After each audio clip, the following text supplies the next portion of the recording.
And there we go. Okay, Ethan. Welcome to the Works of Man. Today's first questions. What do you think are the main drivers of society? Wow, we're jumping right in, huh? Yep. What did you call it? Works of Man? Yeah. That's an excellent name for a podcast. Thank you. I like that. What are the main drivers of society? Mm-hmm. When I first saw that question, the first idea that popped in my head was money. Definitely. I've always kind of thought that money is the main driver of society. I think mine's like a possibility, since money is like a key that unlocks things. Mm-hmm. So itself, if you're saying that possibility is the main driver of society, so I view saying money is the main driver, which is true. But I think the more detailed, like what lies behind the door that money unlocks. I was thinking less of an optimistic view, such as America being the nation of possibility, which to an extent is. I was thinking more of a kind of corrupt kind of view, as in money is what makes people do things. You know, people just want more and more and more of it, so there's kind of backdoor deals, and that's what get things done. You know, it's what puts people in seats. It's kind of unfortunate. I think if we could, eliminate all political bribery, That would be great. right? It'd be excellent. I'd like to live there.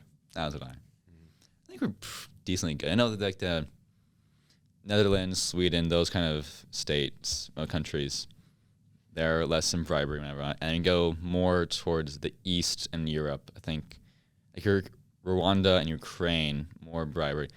I'm not quite sure why that is actually. Like, why is it you go towards like the northern part of the Europe, less bribery, and as you go eastward and down more? I'm not I sure don't know. Somebody knows. It's cultures and climate. It's like fairness. I don't know. It's something odd. Okay. So drivers of society, money. What does money unlock that people want? I think money can be equivocated to power. Mm-hmm. Money gets you power because if you have money, you can use that money to make other people do things for you. You can be a genie. A what? Rant, a genie? Yeah. Yeah. Do what you want. Possibility. Rant. I mean, in more of a physical sense, money can get you possessions. I can get you things you want. But I think that's not what we should be going for. Like as a society, just like more money, more money. Yeah. I've been reading a lot about personal finance and that sort of stuff. I'm taking personal finance right now because I'm interested in getting my finances in order for when I go out into the world next year. And the more I read about it, the more I realize it's not about accumulating wealth. It's about identifying what will make you the most happy and then adjusting your spending level to reflect that. So if you have your spending level, if you have what makes you happy, spending a superfluous amount and going overboard isn't going to make you happier. You know, you're just spending more money. So don't do that. What will be your spending level? Right now? Yeah. Well, let's just say Ethan is aged up. He's now 30 years old. 30 years old, okay. You have the job that you want or something of the sort. Yeah. How much money would you want to take in? How much would you have to spend to be at your equilibrium of happiness? Jeez, I don't know. So you haven't calculated it yet. That's the thing. What possessions do you want? And what's like the monthly things that you want? Okay, so here's the thing. Yeah. I've been thinking about that. I've been thinking about my future a lot, you know. I think seniors do a lot of thinking about their futures. And I'm looking into a low cost of living situation so that I can invest a large portion of my income to live off of in the later years so that I can hopefully stop working or work part-time earlier on to focus more on my family, right? That's my goal, is to not be working so much. And to do that, you have to live on less, which is possible. It's not easy, but it's possible. So I'd like, you know, a simpler lifestyle. I don't need a big house, you know? I don't even need like a middle-sized house. I just need a simple home, somewhere to live. I'd like to build my own house someday, actually. Yeah. I would. That's probably if there is one goal, like a lofty goal, it's to build my own house. Not necessarily a house in a neighborhood, but like a cabin, you know. Sounds nice. Become like a hermit. Yeah, like a hermit. But you know, I wouldn't be a hermit. I'm a social person. So I need people. I can't just live alone. Also, I respect people who live out in the woods. But thinking about my budget and things I would want to buy, I love movies and that sort of thing, and it's really hard to like not get sucked into the big TVs and the projectors and the home theater setup, and it's so costly. And I mean, right now I just have, you know, I have a little TV in my room. It's not little. It's a pretty decently sized TV. What size? I have no idea how many inches, but it's not huge. Okay. But and, you know, just a Blu-ray player. Mhm. And my DVDs, and I watch them, and I'm very happy right now with that. So you got to ask yourself, if I'm happy with that right now, why do I need more? Why would I ever need more? You know, DVDs I can buy used for a few bucks a piece. Blu-rays are $20 new. That's absurd. Yeah, exactly. I don't see a huge difference in quality to make it, you know, in 4K is even. Whew. But, you know, I'm happy. I'm happy where I am. I think it's like kind of, well, possessions are partially status and partially something to attain. Like, you know, Status. That's ridiculous. Let's do a little analogy. Have you ever played Minecraft? Oh, yeah. Okay. So, you know, you get your full diamond set and it has all the enchantments on it, and then you're bored because, well, you got that goal done. You have to do something else. Yeah. Kind of like your new giant projector you project onto a little screen that descends from the trees out in your cabin. We're assuming the home theater is in the woods. My cabin house. There you go. You get the projector. You watch a few movies or me, and boom, you're bored. So kind of be like, You need to up the game. yeah, I think it'd be more finding things that you can achieve, not like really constantly like, make no real happiness index improvement to you. Because like once you have water, once you have soda, no more happiness. It's like water's all you need. Yeah. So you have to almost be okay with yourself with what you have. And I guess the key word here is enough. Enough is the word. Like, what is enough for you? And once you hit that, it's kind of like this curve, you know, a parabolic curve, and you go up and up and up, and then you hit the point of maximum happiness, and then you spend more, but you're not actually adding more happiness. But you have to figure it out. That's the key. Yeah. You can't know until you know, right? I think you can make some guesses. You can, you know, educated guesses. But, you know, if you keep track of your purchases and reflect on each one, like, did this really improve my level of happiness in the moment? And a lot of them don't. It's true. So what is your main purchases? DVDs? My main purchase. All right, so I used to spend more on food than I do now. And I used to work with Safeway. I worked for Safeway about 2 years, and then I quit to spend more time. When did I quit? Like right before spring break, because I wanted to enjoy the rest of my senior year. I've been working for Safeway for so long, and I got kind of tired of working for a giant corporation. So I'm working for Safeway, and I've got, you know, the check comes in each month, and it's like, oh, that's nice. I'm making money, so I have more money to spend. So it's kind of that mindset. But now I'm not working, so I don't have as much money to spend. So I've been far more conscious with my purchases than I was. But I'll tell you, so I'm spending less on food, although I still do go out and get food. It's fun to do that with friends. That's true. Like I go to Rainy Day Records. Ooh, yeah. That's a big spot for me. I like buying records and As do I. CDs. Oh, that's awesome. I love that.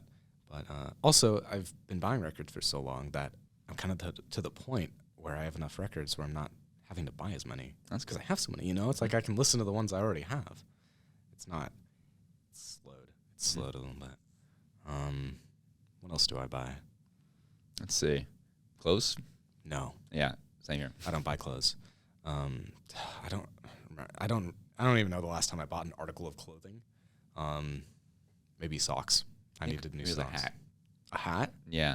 You know, I don't wear any hats. Just Me neither. I mean, I have a beanie that I wear in the winter to keep my ears. I'm very practical when it comes to clothes. I have just enough shirts and like pullovers and stuff to get me through the week, and then I do a load. I have a few pairs of jeans, and that gets me through the week. Okay, question. Yeah. How many pairs of clothes would you have? Like you're moved out, you have your own steady income. Sure. How many pairs of clothes? If I'm on my own, Yeah. enough for a week. For me, it'd be like 10 of each. That way, if I'm lazy one day or I'm sick, I still have new clothes. And maybe like 2 of each color, whatever. Maybe it's like all gray and blue and black for shirts, and a few jeans and shorts. And then have one nice formal set of clothes all the day. I've thought about it. I've honestly thought about buying like 7 of the exact same outfit and just calling it a day. I would. And that's, I think Einstein did that. I think so, yeah. Yeah. But, and I respect that on one level because you don't have to think about it, but also make life a little more interesting, you know? There are days I wake up and I'm like, I'd rather wear this, and then I put it on. Life can't be planned like that so much. for me at least, it's always like, what's on the top, and is it the same color? If it is, I'm not gonna wear it. That's my thought process. So you're color oriented then. Yeah, well, I was told that wearing same colors looks a bit odd, so I'm like, okay, I just won't do that, and that's it. Nice. Yep. Try and look good, but not at the sacrifice of comfort, right? This time. This time. It's getting warmer out, and I can start wearing t-shirts, which is nice. Okay. Do you ever cook your own food? Sometimes. I'm not very good at it. You or should. I haven't really put the time into it. But that's one of the key.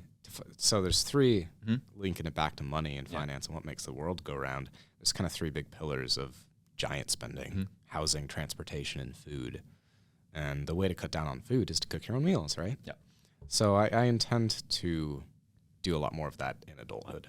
Here, let me show you with one thing to you. You Yeah. like mushrooms. Oh, yeah. Okay, so best mushrooms they're gonna have is one of the best. Yeah, I one, but get your cast iron, heat it up, pretty hot, medium. All right. Get your butter in there. Get your salt, your pepper, and then you put your mushrooms in there.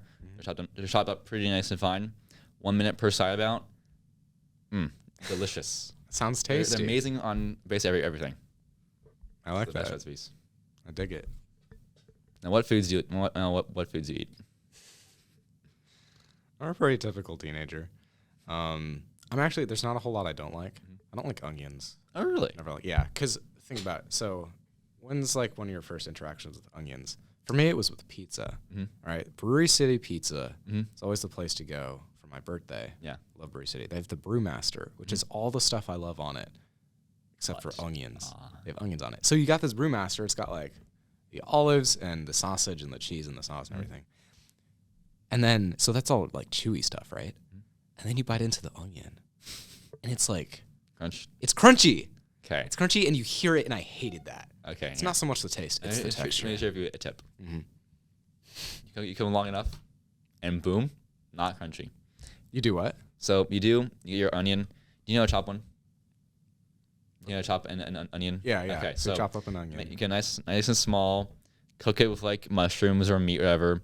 Maybe some carrots and bok choy. You know, some good stuff. Yeah. And then you don't even taste them. You don't even taste them. Just add some flavor to the food. Yeah. You don't taste them. You don't feel them. Add to your meat. If your tacos, they're gone. You know, I can dig that. Yeah. I can dig that. It's not, again, it's not the taste.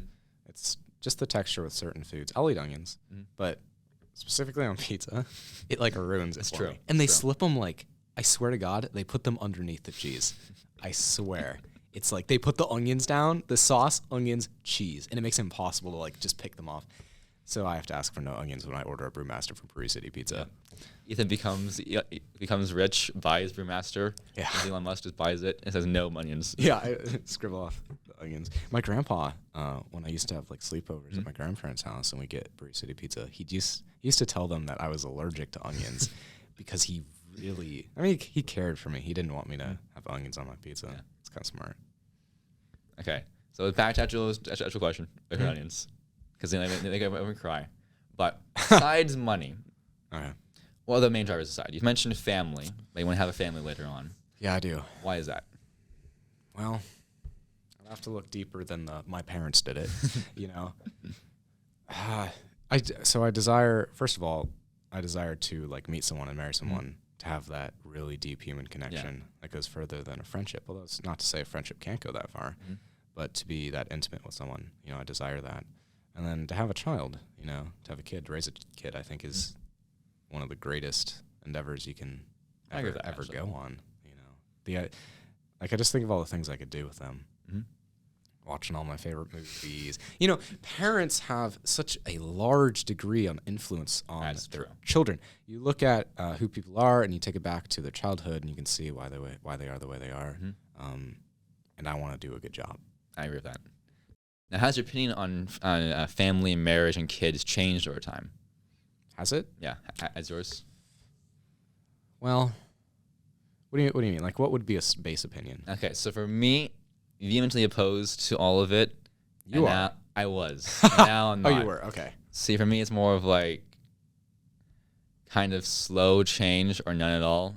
Like I do something, and there's a sudden change. So it's basically me. I kind of flip flop occasionally. Yeah. Well, I mean, everybody's views change over time. Yeah. If they didn't, I'd be very worried. That's true. You know, I was kind of a sidetrack, but I was watching a Noam Chomsky documentary for Mr. Means's Current World Issues class, and I hadn't known too much about him, but he's a fascinating character. And he mentioned, you know, he's writing all these books over his career, and he's mentioned like, oh yeah, some of the stuff I wrote earlier I don't agree with. That's very good. That is a very good thing. I'd be very worried if you agreed with stuff you wrote 20 years ago, you know. That's true. So where were we? We're talking about family. Yeah. As and things views on- changed. views Like on mine family. went from no to yes, and yours went from Mine's been a yes to still a yes. I see. But I will say that I think there's a trend of people maybe moving away from marriage in the future. I think we'll start to see that becoming less of a super important thing. It won't be like the do doubt mainstay. that one. I feel like you look from cultures across the world, and marriage kind of always been there. Look at the current like culture. I think it's gonna be multiple monogamous relationships more. So it'd be like almost polygamy, but be multiple monogamous ones. Like within a lifetime. Yeah. So do you think it'll be like multiple marriage and then disillusions? Or I feel like there'll be a few marriages, but see, the marriages and divorce, it's a bit of a hassle to go through. sure. Occasionally, this person has been like 7 marriages, and like, okay, good, and move on. But it's going to be like multiple girlfriends or boyfriends, or whatever, and then like a marriage or 2, and you see settle down in your old age. And that's going to be like. I feel like it's going to be less value placed in the institution of marriage, one could say. Sure. And then it'll be like if all things goes down in value and back up, because that's how things work, kind of go in little waves. So we'll see how it goes. Your thoughts? So you're thinking that like divorce will become even more acceptable than it already is. And then probably go opposite. I feel like that's kind of how history It'll works. bounce back. Yeah. Yeah. Always rebounds. Like I was reading Orwell's Road to Wigan Pier, and basically said that before the war, socialism had a pretty good name. After the war, not so much, like kind of evil, you know, Red Scare, whatnot. So it went from very good, bad, now good again. So you already have one of those demonstrations. Sure. To tell you the truth, Miles, I think pretty much everything in American society is going to get more diversified and more. It won't be what it was however many years ago, where it's like you grow up, you know, you meet someone, you have a family, you buy a house. Traditional. Yeah. Traditional is going to go away to an extent. You're going to start seeing a lot more people doing their own thing, doing it their own way. That's true. And that's a great thing. It is. It's a really great thing. So I look forward to seeing it. You're already seeing it, you know, in the world. I'll say it affects society, because, you know, messing with the future generations is a very interesting thing to mention. Lots of influence there. So how would you raise your children or child? Well, that's a big question. That is true. How would I raise my children? Well, from an ideological standpoint, I would certainly have to instill values of like free thinking in them, right? Yeah. Like, look, some of your views are gonna like wash onto them. That's a given. Yeah. It's just gonna happen. But I would want to teach them to think for themselves as much as possible, and to formulate their own opinions, to look at all the facts, that sort of thing. To be, quote unquote, an intellectual, negative stigma aside. Kinda. But to think for themselves, you know, and not just take what people tell them. I think that's important. I actually thought it was kind of, which is, I thought Mr. Graham about the school and the school's role, like teaching values, whatever. I view it as you have to have faith and trust that your outlook is kind of correct. And if you have faith and your outlook is correct, then logically one should be able to take it from the base principles. So you would instill the base principles into your children ever, and kind of see how they go from there. You have the base principles that you have. They should have the same conclusion, which would be pretty good ideally. I think that I would go for me at least. So you have to give them somewhere to start. Yeah. Right? Yeah. Be a good person, you know.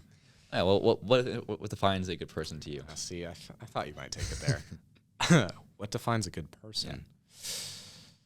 Well, see, Miles, that's tricky, because I happen to believe that just about every action anybody makes is a selfish action. That's true. Even so-called selfless actions. I agree with that. Actually, you agree with last that? week, yeah. Okay. Well, wait, we talked about this? Well, no. Last month or so, you see, my brother, he went from a period of like thinking hardly on certain questions, and for me, don't do that. I don't get such narrowed in questions to think about. But the one about selfish actions versus non-selfish actions, I only really kind of thought about a lot, maybe too much. And then it's like, 10 minutes here or there. My view of it is maybe the same as yours, is that given that we feel pain, we feel pleasure. It's all about pain and pleasure. Yeah, I know where you're going. So if you see a beggar, you don't give to beggar because you're being selfless. You give to beggar because you feel more negative emotion if you're not. Yes. So yeah, there you go. I see. Okay, I used to be a determinist. Well, to start in freshman year, I totally was not a determinist. Wholly, 100% believe in free will. Yeah. And then I totally flopped. Just complete determinist. Didn't believe in free will in the slightest, which is a controversial view. Yeah. And it's very hard to convince a lot of my friends of that view because it's not like a. I think the argument for determinism, maybe the argument here is that multiple ones, but it could be factors like environment matters like the most ever, the human spirit, or it'd be like atoms bounce off each other. Yep. That happens logically. If you know everything, you could plot out all of history. Yep. I think that's most convincing argument is that one, right? That's kind of the one I went with, too. And then you think, well, what about like quantum mechanics? It's random, right? Well, it's like, random isn't free will either.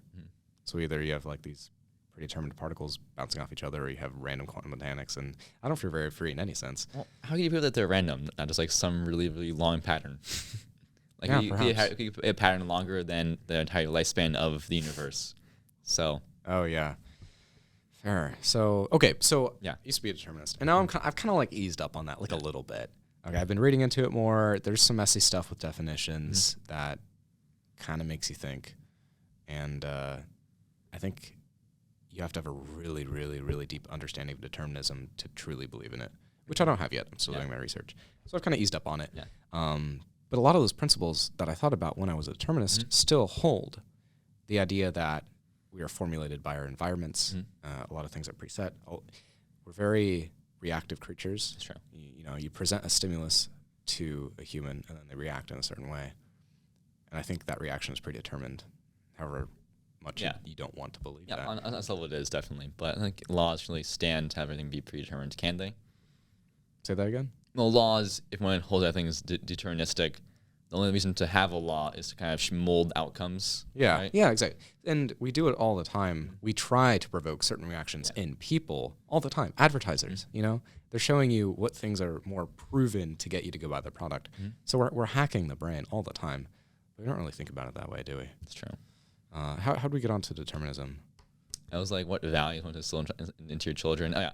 And then, Oh, yeah, child rearing. Yeah, okay, yeah. So, yes. So a lot of your principles will wash onto your children. And, wait, was that where I wanted to go with this? Yeah, Was there more I wanted to talk about free will? I think so. So child rearing. But, so the effect of the parent on the child is huge. Yeah. Every little thing, So you kind of have to be on point with that and watch out. Make sure you don't actually accidentally say something that will, set off something later in life. Or that one. It's more of like large numbers. You have to have faith that maybe this one action would be pushing the world this way and going to cause World War III. We can't be thinking that deep into it, because then you'll start just like triple, like going back and back and back. Yeah, exactly.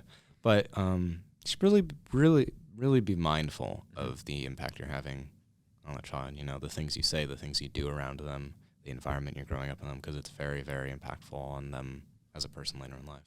I think of the idea that by having a child, you can really kind of fix yourself, since most importantly to get looking at yourself in the mirror and kind of seeing themselves past the surface. But with a child, you get to care for them, and people naturally tend to care more for others more than themselves. Like you give a dog, say you're a vet, and you give the owner medication for the dog, chances are you're going to give the medication to the dog more like precisely and on time than if it's for themselves. So you apply that principle, is like you realize that, well, this child I care a lot about, I'm having them do this good habit, and it kind of makes you reflect upon your own bad habits. So you have to figure out, well, is there a contradiction? I have to fix it. So to choose one that you believe in, and then improve yourself that way. Interesting. Yeah. Now, to be fair, neither of us are parents. That's true. And parents are the ones who know best about child raising. Yeah. So I almost don't feel qualified. Exactly, to comment on it. That's true. But if I had to comment on it, that is what I would say. Okay. I'd say let's move on. Yeah. Okay, what is, in your opinion, the greatest challenge facing the individual in today's society? Greatest challenge facing the individual in today's society is finding their purpose. Seriously, why am I here? Not housing. No, not housing. There you go. Yeah, I'll build my cabin and then life's over. There you go. Because I've achieved my purpose. You know, sometimes I start thinking, what's it all for? You know, and that's a pretty generic thing to say. I think a lot of people think that. It's almost kind of boring to talk about because so many people think about it. Mm-hmm. But, you know, sometimes I start thinking, especially when I had a job, it would be like I'd wake up, I'd go to school, I'd go to my job, I'd go home, and then I'd do it again. What? That can't be all there is, which is why I'm looking into financial independence. So it's not all there is. I think human connection is the point. That's true. I think there's nothing better than it. I get that. Or I think it's more. I actually read Faust, but I listened to the lecture on it, and what the dude said is a very famous quote from Faust, which is "Stay a moment, thou art so fair." And he said that as he's looking across the land, so he's turning the sea into land. He's reclaiming the unknown. He's expanding human culture. Okay. I think it's more of the process or the journey of achieving something. Like, you know, you have more dopamine and you're happier as moving towards something. Actually do it, you know, the Minecraft farmer. So that's kind of what you do. So you set your goals in the far future. Maybe that's finding a wife or having kids ever, or your cabin in the woods. And then you just move on towards that and kind of feel your happiness there. Yeah, I did a bit of a religion here ever, but, you know, it's a general idea. That's at least my conception of it. Have something to work for, right? Yeah. Yeah, I can feel that.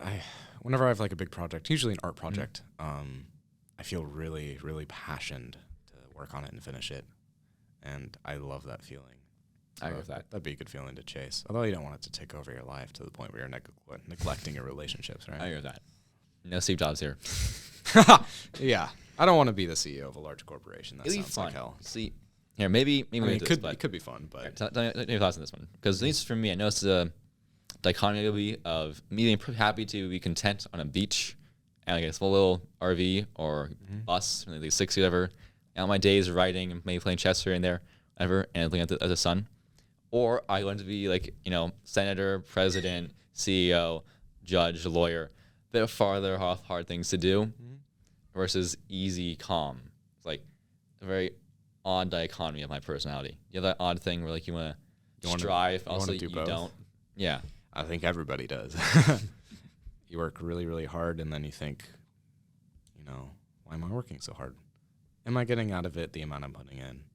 And if you're not, you should stop. You know. What's the next question? I didn't finish on that. Let's see. Meaning. Back to the feeling of work and kind of striving towards it, at least for me. I want to say the same for you. How about when you're not actually doing that, when you're not moving towards a goal, when the water's coming in, your capability, your understanding is going away, how do you feel? I mean, are you going towards anything? When you're not going towards something? Yeah. I feel like lethargic. There'll be times when I'll be sitting in my room and there'll be nothing I need to do. Maybe there's some stuff on the horizon, but I don't need to do anything right in the moment. I'll be sitting there and I'll be thinking, what am I doing? I'm not doing anything. Am I doing it wrong? You know? But no, I think leisure time is very important. And I think in American culture, leisure time is kind of looked down upon in a way. You know? And I don't like that. I don't like that. It's important, yeah. I think you gotta reset your mind. I've taken a major hiking trip the last 2 years, just out into the forest for a couple nights. That's like a grand reset. I think that hiking trip has allowed me to continue existing. But I kind of burned out towards the beginning of this year. And a single hiking trip a year is not enough to fully... You got to be sporadic with it. You know, you got to have intervals and take your leisure time and not feel guilty about That's true. not doing something. Personal leisure. But also don't engage so much in it that you're neglecting your work. How about, so for you, I noticed that things in the horizon. Now, could you do those things in the horizon? Like, could you theoretically Like get in the out? moment? Yeah, could you, like, you know, sit on the floor at night, whatever, and your pencil? Could you do them, or is it more of like lack of motivation or lethargy stopping you from doing it in those moments? Motivation's a big one. Mm-hmm. If you don't have the motivation to do something, what's going to make you do it? Some external pressure? Mm-hmm. A lot of times that's not enough. And that's why we see a lot of, people failing classes. Mm-hmm. They don't have the motivation to do the work, and the external pressures Too late. like grades and, failing is not enough to stop them, to get them to do the work. So they just don't do it. And I understand that. Like, I get that. If I could, if you could instill a motivation in every student to do their work, we'd have no problems. That's true. At all. Internal motivation is the best kind of motivation, but you don't just have it for everything. Yeah, it's a bit odd. I wonder about the evolution. So, honestly, some people, there's a reason why some are more conscientious and some not so hardworking.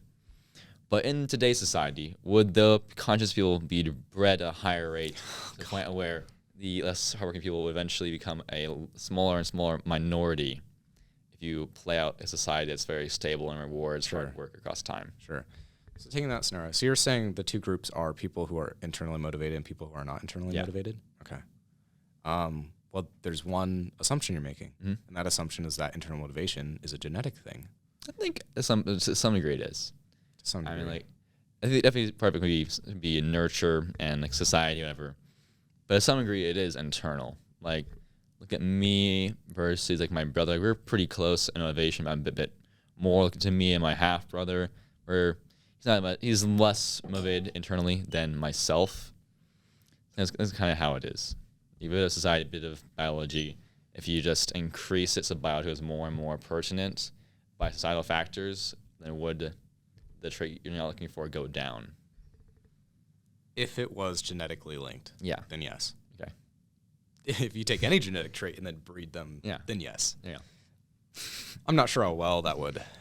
Well, it'll be forced breeding. It'll just be like. Did you say it would or wouldn't be forced breeding? It would not. No. It would not. No. I have my morals. Interesting thought experiment there, Miles.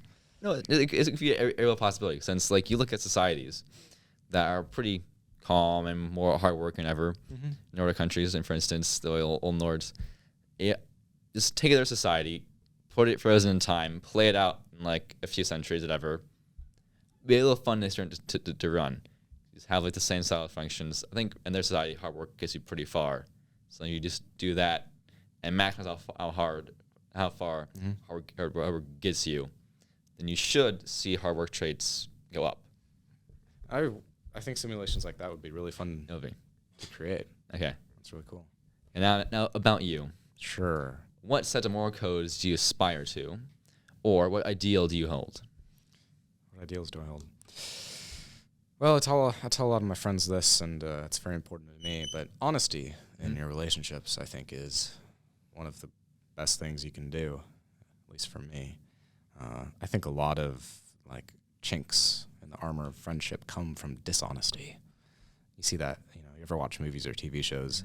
A lot of it, a lot of the conflict is created just by misunderstandings.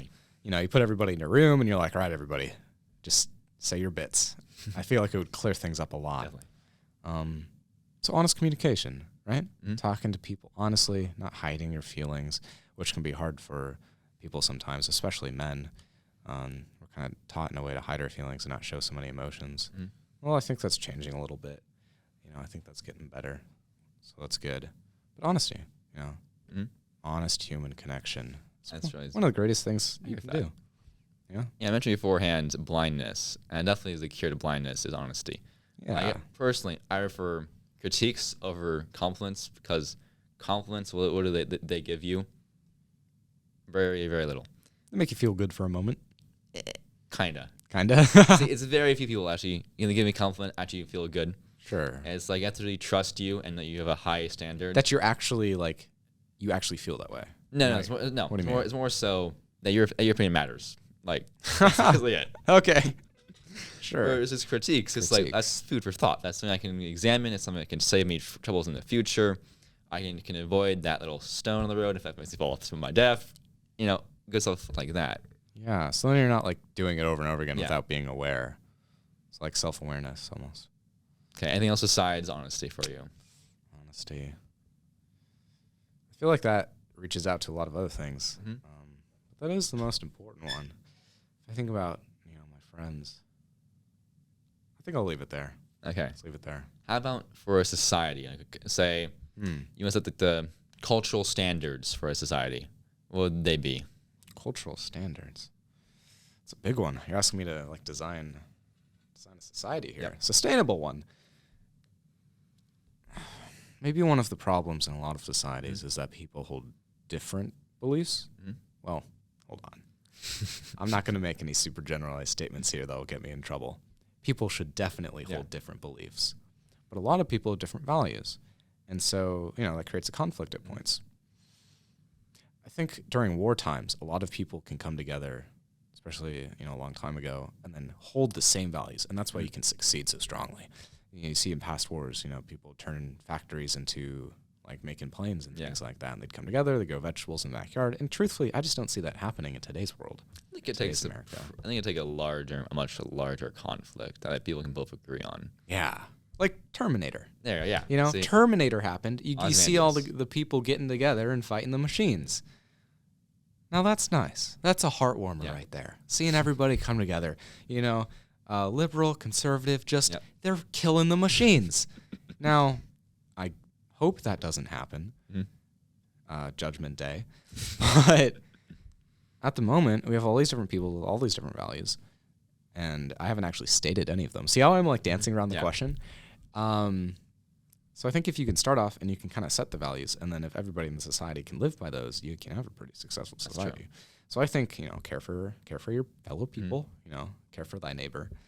Don't be selfish. Help themselves out. Because if you help somebody and they help you, then everybody's helping everybody, and it's great. So in some instance, you will be setting down the foundations, and then letting the people build off the actual structure of the house. Kind of like that. House analogy. Yeah, I was going to a tree or house. So tree house? No, it'd be the tree or house. Because let's say tree roots, and let them decide the branches or a foundation and the house on top of it. Like you give them the set in stone things that almost everyone can agree upon, and aren't going to really change too much over time. And then everyone else gets to change the house, go from mansion to a cottage to everyone, like that. So, because then you need all that different stuff to keep life interesting. If everybody's the same, very boring, terrifying. So, there's that. I think a lot of conflict in society, and I think a lot of the reasons that people can't arrive at conclusions, compromises, is not because, oftentimes it's because their arguments may be faulty, or they may have faulty thinking. Either they realize that or they don't. But I think they start from people start from a different set of pre-existing beliefs, and then so they're starting from these different positions, and then they're trying to work towards something. But because they started in different places, it's so much harder to arrive at a common solution, right? I'm not saying people should have the exact same starting positions, but I think that's one of the things. Why can't people agree? Well, it's oftentimes because they have a belief that they always hold true, which cannot be reconciled with somebody else's solution that holds a different belief to be true. Like, it might be kind of difficult for an atheist and a theist to argue over moral philosophy. I'm not saying it's impossible, and it certainly is not. But if one person believes in God and the other does not, and one person is using God to support the moral arguments and the other person is not, how are they going to arrive at a common solution? Very difficult, yeah. It's difficult, really hard. You can apply that to anything. So I think for what you said, it'll be kind of similar to. Actually, it's a different question. What percentage of society? Let's see now. So you're organized in society, and you decide people's beliefs. Okay. You decide people's beliefs. That sounds horrible, but we're gonna go with it. Well, you're setting the first. You're a genie. You snap whatever. People's minds change. Year zero. Year zero. Okay. So you decide the percentage of people's beliefs are similar. Similar. Because you mentioned some different positions aren't going to have the same spot, but the more similar they are, the easier it will be to do that. Yeah. So probably some middle range or some spot would be the sweet spot of how similar a belief should be to have the same position, but still to change. To have a stable society. Yeah. Sure. Okay. Like what percentage? Oh, what percentage of people would have to have the similar? Well, that's trick. Well, I'm tempted to say 100%. Because if you have even one dissenter, that can throw a wrench in things, True. I want to say overall population, you take all 360 million Americans or so, and you say 10. So you're gonna share 10% of the same values, or 7% or 50%. Like what percentage of them? Like what percent of values should they all share? 10% of our population? No, so you have 100%. You have the whole pie. Sure. Okay. And then you can decide what percentage of them. So what percentage of the beliefs? So say you have your book. Oh, of the beliefs. Yeah. So Okay. your book of beliefs, you could choose 10%, and all you guys have all these versus 7% or 70%, whatever. What percentage of their beliefs should be similar to create, like, theoretically a society that would be stable forever? So it's better. Better. Yeah. Well, geez, if even 5% of our beliefs were shared across the nation, that'd provide us a pretty good jumping point, don't you think? I feel like we should share more than 5%. I mean, 10%? we agree on most laws. Fair. Like it'd be to use the tree analogy. Most of the roots are fine, but a few of them aren't. So I think more like we have like 50% agreed upon. It's hard to remove a rotten root. It's true. Or say that it's not rotten. There's a book I read by St. Thomas More, I believe his name was. The book's called Utopia. Oh yeah, yeah. I've been fascinated with the idea of utopia for a long time, and that's I think one of the better books about it. It's a fascinating book because it goes into detail. The first half is a critique of the modern society. The second half is literally just him like writing out the details of what a utopia would look like his utopia, the exact details. It's fascinating. I think it was like a parody or a satire of like how absurd it'll be. Utopia? Yeah, from my knowledge of the utopians, it could work, but I feel like it kind of requires the Soviet man type of thing. Like people need to act not as people, but as Soviet men or as utopians for that society to work. They'd have to operate within the binding framework of how the society has to operate. It has to be something other than human. Like you have to remove most of that outliers. So instead of like schools just say Timmy's too different, let's just kick him out. Or like force them into a certain framework, which is also scary. Well, some people you can't force. Like some people are going to say, Timmy, go out the door. Timmy's going to walk toward you more. It's like, what are you gonna do? Nothing. Yeah. What's next for discussion? Okay. Next one. What is the worst possible version of yourself? What is the worst possible version of myself? Mm-hmm. Okay. Gonna give not a super serious answer to this one, but if we're taking it to the extreme, we're taking it to the extreme, Let's Miles. Do it. The worst possible version of myself. As like realistic. You're not gonna like become because obviously you could like you could become Hitler. That's kind of unlikely. Well, no, okay, I'm not going that absurd. But a serial killer. Yeah. Why? Now I have no murderous tendencies whatsoever.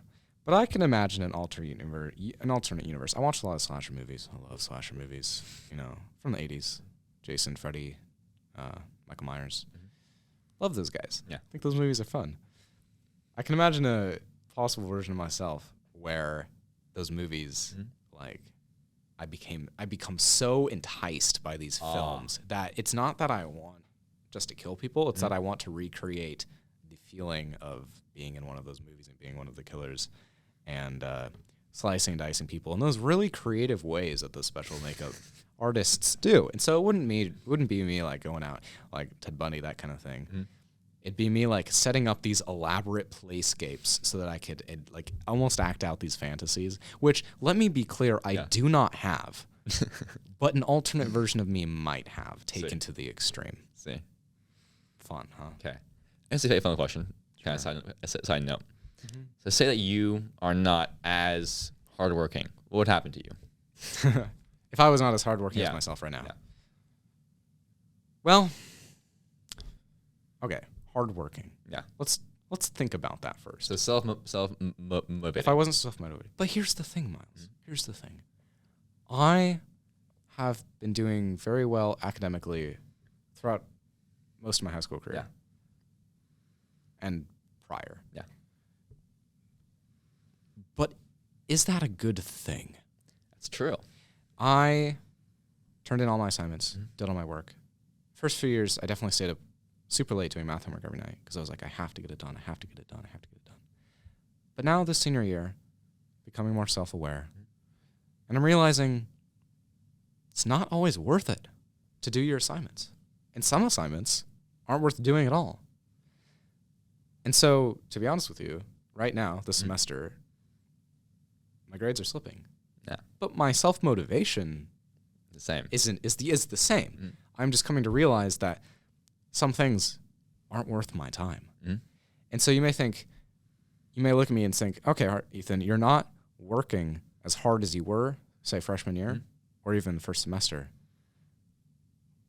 But I would still say I am that same hard domains. worker. Did I say that? Just in different domains. Yeah, different domains. So I'm pushing my energies towards other places. And I'm realizing I'm still like the hard worker, but I'm hard working only at the things that I identify as being valuable to me. So that 3-hour Chomsky documentary, I watched the whole thing because it fascinated me.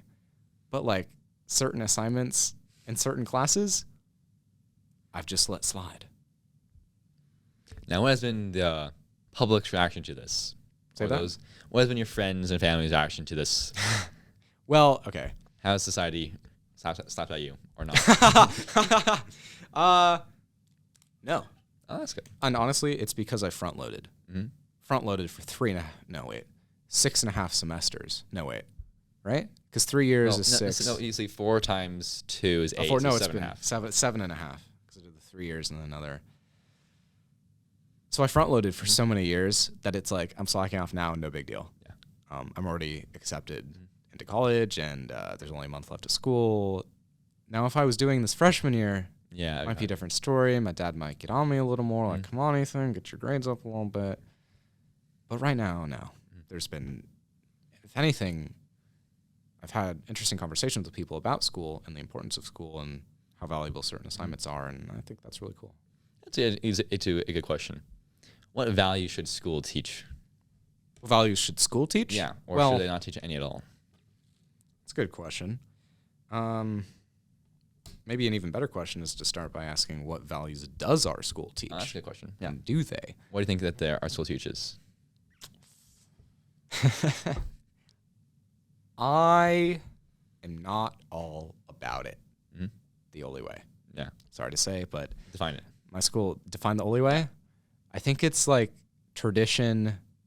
What's on the pillars? Pride, courage, tradition. Yeah.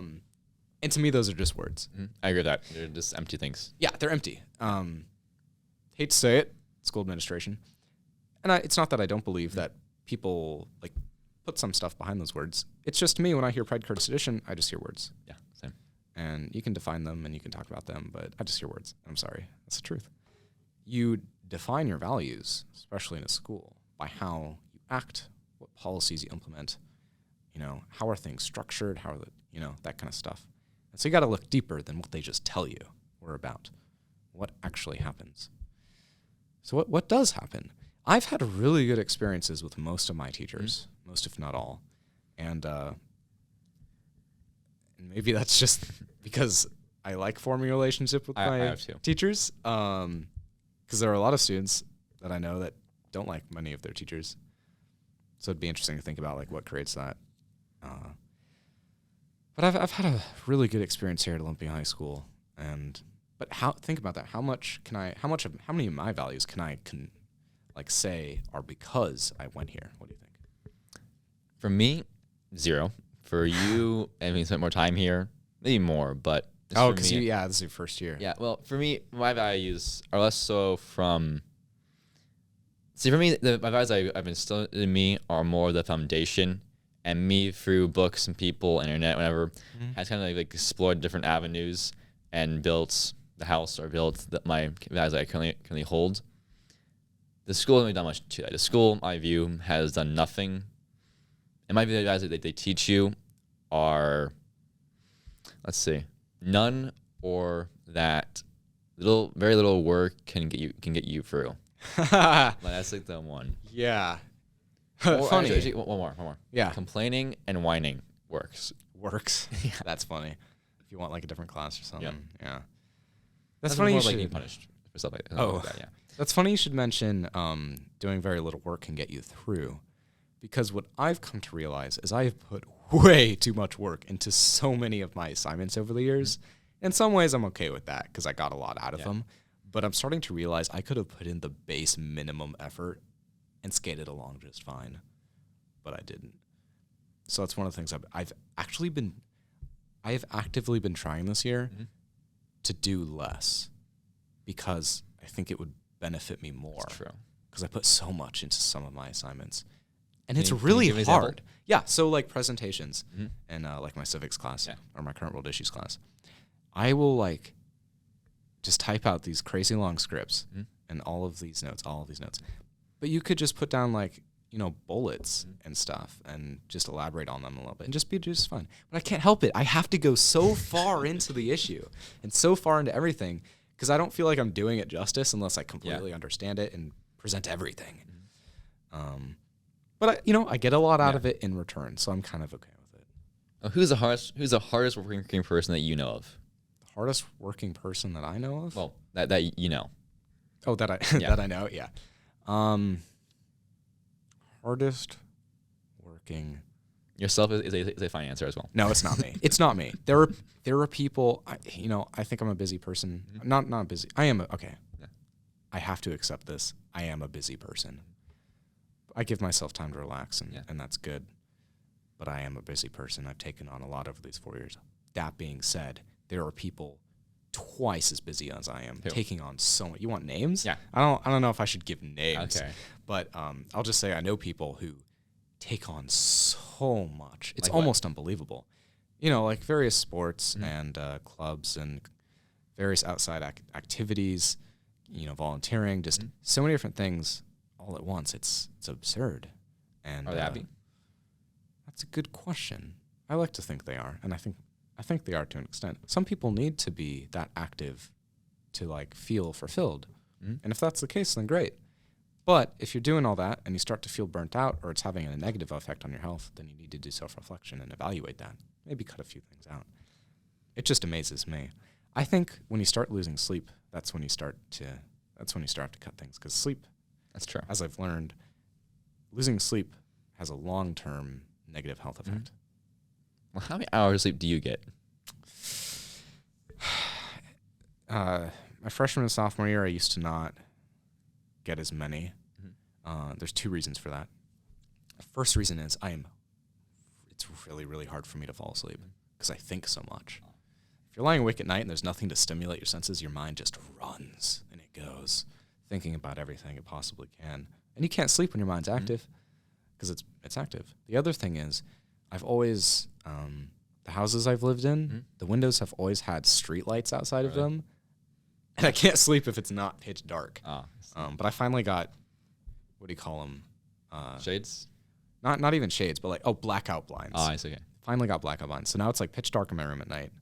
And I've started, this year, I implemented kind of a system to help myself fall asleep better, where I would, like at a certain time, stop doing stuff, and then I'd like read my book and sit in bed and kind of allow the mind to go into this cool down phase, so that when I did get under the covers, my mind was in a lower state of activity from having been reading my book for half an hour. That being said, I have not stuck to that. I've gone on and off it, right? But, you get bad sleep one night, you're wrecked for the week sometimes. See, the thing with me is that for some things I can really relate to others, but for sleep, I really cannot. Like, how many hours did you get last night, say? Last night, okay, I had a rough night. And when I have a rough night, I kind of have to watch a movie. Movies take my mind off things. I see. Probably finished the movie around 2, and I woke up. My alarm always goes off at the same time each day, right? I don't adjust it, so I always get up at 7:30, which means I got 5.5 hours of sleep. Okay, so I went to bed at 11:30ish. Got up at 5. You get up ridiculously. So that would be 5.5 hours the same. So that's like pretty normal. But I would argue that the sleep you got is better than the sleep I got because you fell asleep earlier. I think the hours you put in before 12 help you tremendously. And I stole that from a friend. Somebody told me that the hours you get before 12. I don't know. I just feel like more. I feel like sleepovers ever. I at least feel great after those. Like, I get Sleepovers? and like 6 hours sleep because like sometimes Stay I up have late. sometimes I have a race Mm-hmm. and I sleep over. Well, do both. That's what I do. I do both. But most nights, 6 hours, 6.5 hours. That's me for the entire year. So I'm not sure if I'm some oddity in this regard, or like, do you do this too? Like 6 hours sleep is fine for you. I mean, 6 hours sleep is like okay. Mhm. Like I'm gonna be able to function. I'll be definitely times where I want to put my head down and fall asleep during class. And I don't like that. I want to be active in Yeah, I get class. that. I don't like being sleepy. So if I find that when I'm on a good sleep schedule, like when I was doing the cool down routine, that I would be more awake throughout the day. That's a good thing.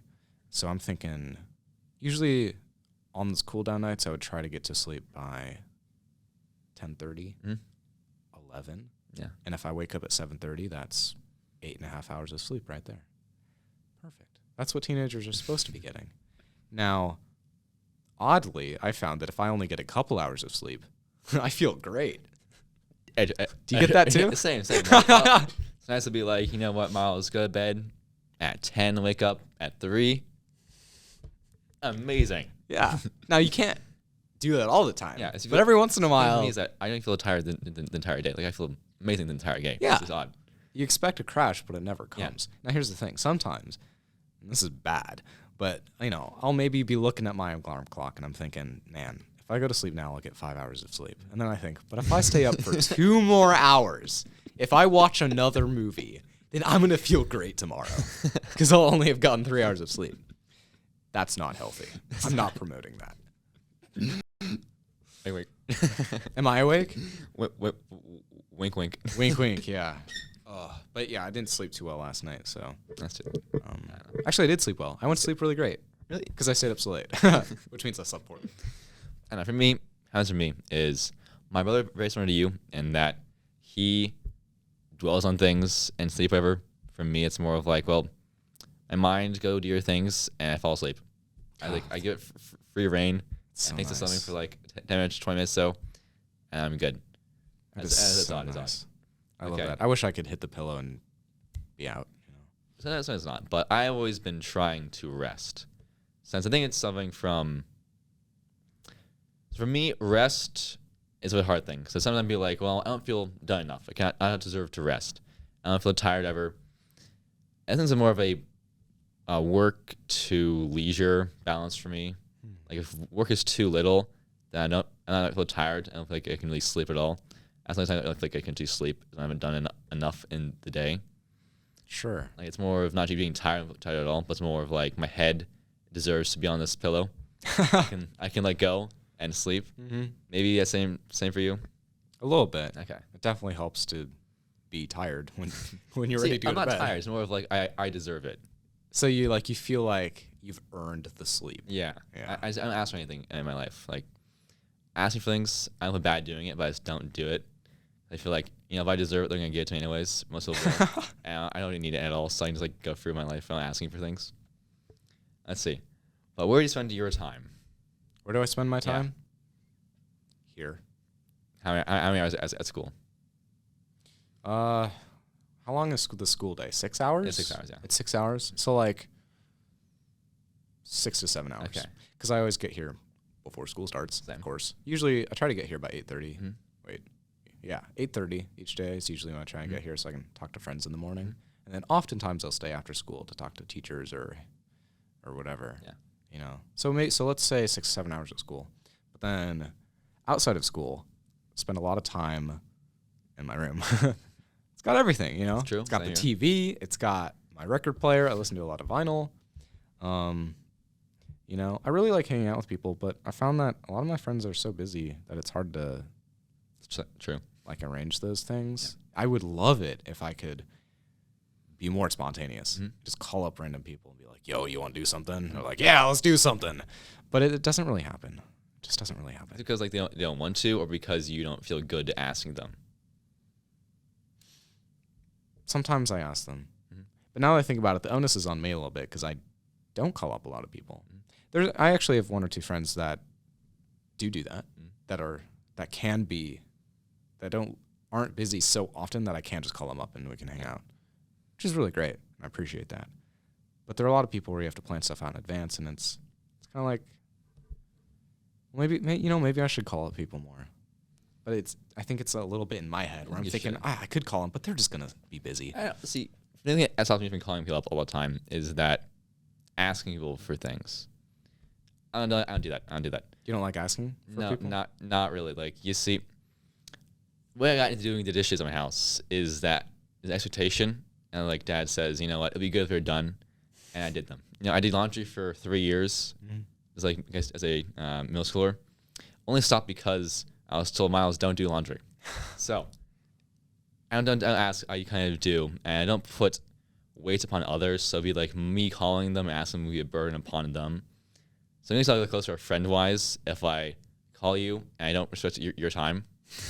It's funny. Fair. But then how are you ever going to hang out with people if you don't ask them to? Well, I will, but it'll only be in person. Oh, okay. Yeah, you see, I don't really care much about you, and you're like, me putting burden upon you because I can see your face, so I know what you're feeling. For like a phone or whatever, I can maybe hear your voice, maybe won't pick up, or it's words. Can I just trust the words? Mm-hmm. I'm kind of paranoid in some ways, but very little. It's only in people being nice. It's only people being nice. Like people being nice to me, I only think really. It's only by like texting. I'm like, really? It's odd. It's odd. I'm much for in person. Me too. I think, because in person, FaceTime, phone call, text, in terms of human connection. Yeah. So what activities do you do? You do your vinyl, you do your slasher movies, and you do your, seven hours of school. Putting my 7 hours each day. Not just slasher movies. I watch all kinds of movies. I'm a huge movie buff. I love movies so much. And to an extent, it's kind of like, well, should I be spending my time watching so many movies? Like, I don't know, some people look at movies and they're like, well, that's kind of a waste of time. You're just sitting there. But there's kind of two ways you can watch a movie. You can watch it and be lethargic about it and watch it as a distraction. Watch it as, and I do watch movies to escape from reality. It's an escapism thing sometimes. But most of the time when I watch a movie, it's for enjoyment. It's for pleasure. It's to, analyze the movie, to get a lot out of it. I'm a very attentive watcher. I've tried in the past. You know how some people will be like working on a little art project and they'll have something on in the background. That's me, yeah. And I'm thinking like, all right, I've tried to do that. I've tried to like crochet or fold origami during, like, I'll just throw this movie on. I don't care about it too much. I can't. I'm unable to do anything but divert all of my attention to the movie when there's a movie on. So I'm an active watcher. And I think that provides value to movie watching. It makes it more of a valuable experience to me. So I try not to feel guilty about it. If that makes sense. You can watch too much movies. You can. Well, I think I don't think so. I have a healthy balance. I only watch them on nights when that's not true. There have been so many nights where I've started movies like after 12. It's really bad. It's not healthy. But when I'm in the mood, I'm in the mood, Fair enough. What else do I do? Watch movies. Used to fold a lot of origami. Really? Yeah. I folded one model every day for a year. That's good. In 8th grade. That was a cool challenge. I learned, like, my skill, like, definitely increased the most during that year. Straight up. But I stopped doing origami so much. It's not that I got bored of it, although I did. There's just not really anything I want to fold anymore. I totally agree. Like, you see, to poetry. So at one point, like 3 poems a week. They're pretty long too. But at some point, I've explored the ideas that I wanted to explore. It's a bit hard to do it since I write by just exploring ideas. So when you don't have any ideas to explore, you can't really write. Kind of like you did your Yoda, you did your Emperor, you did your tiger and your fish and your dog ever, and now you're all done. Occasionally, I'll see something that'll spark my interest, and I'll think, ooh, I could fold that. And then I stopped doing origami for a while, and then I saw this kind of, it's like a flower thing, but it had flowers coming out, and it was was really cool because I knew how to fold the flower, but I didn't necessarily know how to put the flowers together and then have them popping out of the paper. And it utilized 2 cuts. Mm-hmm. And I spent days and days and days reverse engineering. That's one of my favorite things to do in origami, was to look at pictures and then figure out how they were folded. So I spent so long reverse engineering this like flower pyramid thing, and it took so long. And I was smashing my head against the table. Was it worth it? Yeah. That's good. 100%. I love the grind. I finally got it. I have the model sitting in my bedroom. That's cool. It's complete, and I know how to fold it now. And that's one of like those passion projects. I love those. And then I didn't fold for a long time. And every once in a while, I have origami paper in my wallet at all times, because if I'm waiting in line or something, I can fold something if I'm bored. I've started doing crochet as kind of a like replacement hobby. I love the feeling of learning and growing your skill. Yeah. And when you start out a new hobby is when the period very fast. Yeah, exactly. So I love that feeling. So I'm chasing that right now. So what activity or hobby would you say is very productive? What's a productive hobby that I have, or in general? In general. Oh, okay, in general. Learning. Okay, yeah? Yeah. What else? I would say analysis. Analysis, that's going, yeah. Yeah. So you can learn about a topic, but if you can write about the topic, it's 10 times better. That's true. How about like less vague ones, a little bit more specific activities? Less academic. Yeah. Starting your own project, whatever it could be, such as a podcast like you, Miles. This is a very, very good thing for someone to do. Starting a club. Why? Yeah. Because, it's coming from you, right? It's stemming from your mind. So you're kind of reaching out into the world and putting this stuff out into the world. And then a podcast is great because you get to hear from all these different people. That's why I do it. Exactly. So in a way, it's like, okay, you're recording this podcast so you can put it online for other people to listen to, but you yourself get so much out of it because you get to sit here and talk to people and ask them questions and poke around in their minds and find out what makes them tick. It's an experience that you can get with people in the world, but it's difficult in the classroom to have sustained longer conversations, and you can have them outside of the classroom with your friends, but you only have so many friends that you can have those conversations with. So you have this podcast and you're talking to all these different people you might have not otherwise talked to about things you otherwise might have not talked about, and you learn. And that's very valuable of an experience for you, Miles, despite the fact that you're putting this up for other people to watch. Yeah. Well, only reason originally why I was up for people to watch is because I just wanted to give you equipment to do a podcast that only you're going to see. Yeah, so it's a way to get started. And that's just here's fine. a question. So projects. You see, 8th grade year. Maybe I should say 4, but did a year-round project, learned a few things like Photoshop, Illustrator, and SketchUp. Will that be a productive project? I get to use those in real life. Would that be a productive project to learn those programs? So, no, I like that not much. More of like the actual project. So basically, to make like the projects. Catan plus Risk match together. That's the game. Oh, the thing. Yeah. Yeah, that'd be productive. I think so. Okay. See, what would argue it wouldn't be? Since for me, I'm saying like people compare things. It's like if I'm doing it, it's not impressive and it's not productive. Basically, what it is like for me. If I'm doing something, it's not hard and it's not like it's not hard. I shouldn't be doing it. I should be doing something harder. Kind of what it is like for me. So doing that, it's kind of hard. Now it isn't really that hard. I could do it and 3 times the speed now. So was it really that hard? Was it really that productive to some degree? Yeah, to some degree not. So maybe you need to find a certain challenge level and meet that bar on the activities you pursue to feel stimulated enough. Because if you're not feeling stimulated enough, then is the activity worthy of your time? Yeah. I think sometimes a little bit. I think it's kind of worth my time, but it's kind of not. It'd be like, so would becoming much better at running or in archery be better than becoming better at Illustrator and Photoshop? It's like, I would feel like kind of yeah and kind of nah. I feel like kind of yes because, well, you're improving your your mind and body, kind of your archery, your running, and you're improving discipline. But here's a more fun thing. So is it really like which one would be better to do? I don't know, Miles. You can do a lot with Adobe programs. That's true. You can do a lot. I mean, that opens up a massive skill set. It does. I think it's very valuable. Okay. Here's a fun one.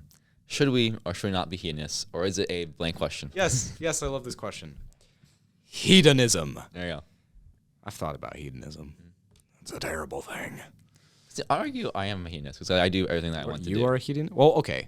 We're all chasing hedonism to an extent. I think we're pleasure seekers. We're all chasing pleasure. It's finer terms. Would hedonism be like the attaining pleasure at the quickest rate possible? Hedonism to me is pure pleasure all the time. Oh, I see. Okay. And that is a horrible thing. I think I'm happy all the time, basically. It's like, for me, the true hedonist is just me talking to people all the time, and then I'm quite happy there and giving my time to do my work. And I may be pretty happy since, like, everybody done something for long enough and you just get bored of it. I think that's like drugs. I feel like they're kind of drugs. It's like you do it for long enough and then it's not really the same. You get used to it in your head, whatever, and your mind gets used to it. And it's more of a chore to do it. You get the same highs, whatever. That's kind of how it is. Like, everyone's a true hedonist at some point. I think I'm kind of good at being a hedonist, is that I find something I enjoy and makes me happy for a very long period of time. I think the true hedonism is just to find something that makes you happy for the longest period of time. Since you do true hedonism, well, you do stereotypical hedonism. You're going to do drugs and sex, whatever. You're probably going to live to maybe 30. So, do my way happy for a long period of time. So, are you happier overall? What do you think of that? I take a much more like a much larger version of that. When I think of hedonism, I think of if you chart your emotions, and who knows how many different emotions there are, complete spectrum. But if you were just to chart your average happiness as life went on, you would find that there are days that it dipped, times that it dipped, and times when it went up. Hedonism to me is maxing out your happiness all the time, and that's what it is. I think what you're talking about is a sustained level of happiness for a long period of time that isn't like maximum pleasure, but sort of a level of comfortability and pleasure. I argue for me that it would be max happiness. So I feel like if you did things that make you happy all the time, you just become like less happy. It wouldn't mean anything. Yeah. Like, also, you just get used to it. So if you find something you can kind of work towards that makes you happy all the time. Like for me, most hedonism thing I would do would be running many miles in the morning, going to the gym, and then going, reading and writing an essay, and then doing something outside, whatever, talking to people, playing a game, watching a movie maybe, and then going to bed. I think my most hedonistic day would just be that. So would that be a good day? Yeah, it would be a good day. Like if your life was filled with those days, would you be satisfied? Yes. Okay, so let's look at that. Yeah. That is a little different than what I would think of as hedonism. To me, that's fulfillment, and that is happiness. Like I'm sure all that stuff makes you happy, but to me, when I think of when you say hedonism and an image pops into my head, I think of like a happy drug society. Yeah. Where you're just constantly on a high that never comes down and never wears out. World. Exactly. Yeah. And so I think we're kind of looking at two different concepts of hedonism. I think it's more of definitions. So mine would be, argue, like the true happiness sense. True happiness. So, okay, so you're going to have to define happiness. Yeah, so true happiness in this case would be like going for something that makes you the happiest. Because I kind of, I had to play Skyrim for 6 hours a day for like 3 months. You decided to? Yeah, basically. Yeah. So, very kind of hedonistic. I'm just like, wake in the morning, play Skyrim, go to school, come back, play Skyrim. So, okay. The point being is that I think I kind of experimented with my own forms of hedonism in my youth, well, more youthful days. And I kind of figured out that that's not really where happiness is. That's not happy. That's just like wasting your time. And so my happiness now would be doing hard things and kind of talking to other people. So it's more of, when one person happy is something that makes me happy. So my version of hedonism would be this. Bob's version of hedonism might be something more stereotypical. Sure. So would you argue there's a difference? happiness is. Yeah. With like the happiness a drug would provide and the happiness completing like a large novel. Kind of. But more of like you have 5 people, you give them all money and power in the world. You're going to do different things. One person will be happy through complete domination. One person will be happy for like traveling around and doing good things. One person will be happy through tons of drugs, whatever. It changes. One person happy, like me, and is doing hard things. I think it depends on the person. Like one person's virtual hedonism might be pure sex and drugs. One might be reading novels all the time. I think it's more variable. Interesting. Yeah. So it changes per person. I mean, I hate to think that some person's like happiest lifestyle is a constant high. I like to think that, achieving your goals would provide a more real sense of happiness. Yeah. Going back to that 6 hours of Skyrim a day thing, that's something I've been figuring out where, too much of a good thing, right? One slice of cake, it's a good slice of cake. 3 slices of cake will make your stomach sick. Yeah. So that's something I've been learning. You kind of gotta figure out how much is enough cake to eat before the more starts to affect you in a negative sense. From my own experience, it's more of like dive really hard into something and then mellow it back out so that way you're happier because, you have all the cake. Like I kind of did as a child. I had all the candy, basically. Well, I love candy, but I had a lot more candy now than I now do. Like I have access to the candy wherever I want to, but I don't use it ever. So I realized like candy is bad after I eat a lot of it. So it makes you sick. It makes me sick. As what do you mean? It's more of like you eat the same amazing meal over and over again. Yeah. You get bored. Exactly. Yeah. Oh, I get that. So be like for Skyrim, I'm bored of my other things, and one thing I don't get bored of is moving on to new things and moving on to harder things. So the only constant, the only option to be happy is to do this when we're out. I can find right? Very temporary, very not as happy things. Like I'm not happy eating cake, and I am like on my computer editing this podcast or making campaign posters or running. So I'll do those things instead because I'm happier that way. I would say eat your cake while editing. I pistachios. Pistachio, okay. But I run out of pistachios. I don't like asking for things. So well, if you get a job, you can buy your own pistachios. It's true. Yeah. Yeah. So going back to the switching activities, change is important for me. Switching things up. Like I said, I got tired of the origami thing, so now I'm crocheting. I get tired of a lot of food, so I have to eat different foods. Because like you get bored, right? Got to keep life interesting. That's why I do. Sometimes I'll act extremely different from how I act a lot of the time. I mean, a lot of people. Like when? Well, okay. There are certain groups of people where I act very extravagantly with, and other people I act far more mellow with. I have a lot of fun acting extravagantly. So much fun. Like my second period creative writing class, I'm very, very extravagant in that class. Very outgoing. And other, they call it. It's called code switching. Like it's a thing people do. But I definitely do it. But sometimes I'm just feeling crazy. I'm feeling crazy. I don't feel crazy. Actually, you know what? Sometimes. I'm cooking dinner for people and we're playing a game at the same time. I'm a bit more crazy. Sometimes you just gotta act different. It's fun. It's fun. Maybe I just like acting a little bit. I was in a couple plays, and I found that I actually enjoyed it. And then there's a sense of like, well, when are you being real? That's very, very true. And I think if the real you is someone who acts, then aren't you always being the real you? True. That's true. I'm being the version of myself I wish to present to the world in the moment. That makes sense. Yeah, I understand. Like multiple personas and whatnot. Like there's you when you're sad, you when you're happy, and whatnot. Yeah. Like for instance, for me, there's me and 5th period Spanish, much more calm and formal. Like legitimately, if you want to check how calm and comfortable I am, look at how I speak and how I act. If I have good posture and I'm hands behind my back or whatever, actually I'm happy anyways, but less so. I'm happy. And I use like fancy words or whatever, and you don't use slang. You know what? I'm not really in that space. I'm retreating into myself. So I present this caricature of myself, which is very formal. Right now?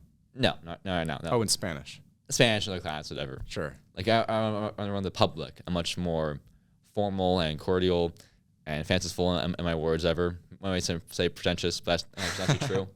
Like under stress, I actually use more fanciful language. It's funny. Yeah. No. Seriously, I do the same thing. I'll act really formal sometimes, just to like my peers, because I think it's hilarious. You know. Yeah. Good day, sir. How are you today? Oh. Yeah, I'll give one example. Pardon me. So in my English class, it's most of the unit, people I don't even too much care for. It's much more formal and much more Mr. I'm going to sit here quietly and do my work, and I'll tell you what to do later, but move on. And I'm like Sarush, I know David ever, and Chloe. So I'm much more outgoing and whatnot. And they're like very surprised by this because I'll say some slang term and they'll erupt in laughter at it. It's very odd. But it's more breaking character, I guess. Breaking character is hilariously fun. True. You know, I used to not curse a lot, very much at all. Yeah. And so sometimes I would say like a curse word because Yeah. I knew it would shake things up because it's a breaking character. True. If you do things that people don't expect you to do, it's interesting. I don't know. It's fun. It's fun. And I like having fun. So what characters do you play? I've played the overly formal student. You know, I don't wear a suit and carry a briefcase, but you could imagine I was. I would actually. Legitimately, if the suit was in style, I had one, and I had a suitcase as well, and a fedora. I actually have a fedora, but I had a suitcase and a suit I wear all the time if I could. But I look very weird. Like some high school student wearing that. Yeah. Well, my dad did actually. Like he would come in better dressed than the teachers in the 70s, and they hated for it. Oh, that's fun. There's a show called The In-Betweeners. It's a British teen comedy show that I've seen a couple times. I think it's hilarious. But the main character wears a suit and carries a briefcase to school, and he gets made fun of it endlessly for it. That's just his character, you know? That's who he is. So, yeah, there's the formal guy, Party Ethan. He doesn't come out too often. How do you describe Mr. Party Ethan? Party Ethan, Jesus. I don't know if anybody's actually ever seen Party Ethan, but he exists. He's tucked in here, way in the back, and someday Party Ethan will come out and rock the world. You know it. Well, so have you seen Party Ethan, or just like kind of felt him? I felt him bubbling up. Yeah. So what would Party Ethan do? It's very loud, very, very outgoing, and says a lot of crazy things.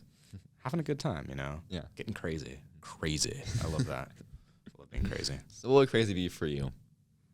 Just like, I don't know how to explain it. Just having a good time. Very impulsive? Yeah, a little bit. Yeah. A little bit impulsive. Just going with the flow, going with what's happening, just embracing it and taking it in stride and having a good time. Because I feel like there's the necessity to do that on occasion because I'm on such good behavior most of the time. Yeah. That on occasion I need to break free of that. I need to break free of the monotony of daily life and shake things up. Otherwise, I start freaking out, you know. Sometimes I'll just be sitting in class and I'll look around and I'll just be like, oh my God, I've been doing this every single day for God knows how many days and nothing has changed. And I'll start like shaking a little bit. I'm like, oh my God, I need to change things. I need to freak out. And sometimes I do, and it's really fun. I like seeing the results. I gave a really, really crazy presentation in sports med one day, and I needed that. It helped me. I'd like to do more of that. See, for me, I can't tell if I'm just like naturally myself from where I don't need to do that, or it's so much ingrained into me that I can't tell the difference between like the persona and me. It go either way, honestly. I think I tend to change and adapt to things very well. I think it's just because my parents divorced around life, and very much. So look at me throughout school. Actually, a good question for you too. But in elementary school, very, very quiet and much more reserved. Basically, formal me, but much more quiet and low self-esteem, whatever. I don't want to say low self-esteem. It just was much more quiet. Like I would stand my ground. I didn't care about that. Sure. I just wouldn't do anything. I don't have right answers, but I wouldn't raise my hand. Yeah. I'd be very begrudging to it. And as time's gone on, more extroverted and much more, I'll go out there and I'll attack the world, and I'll do what I want to do.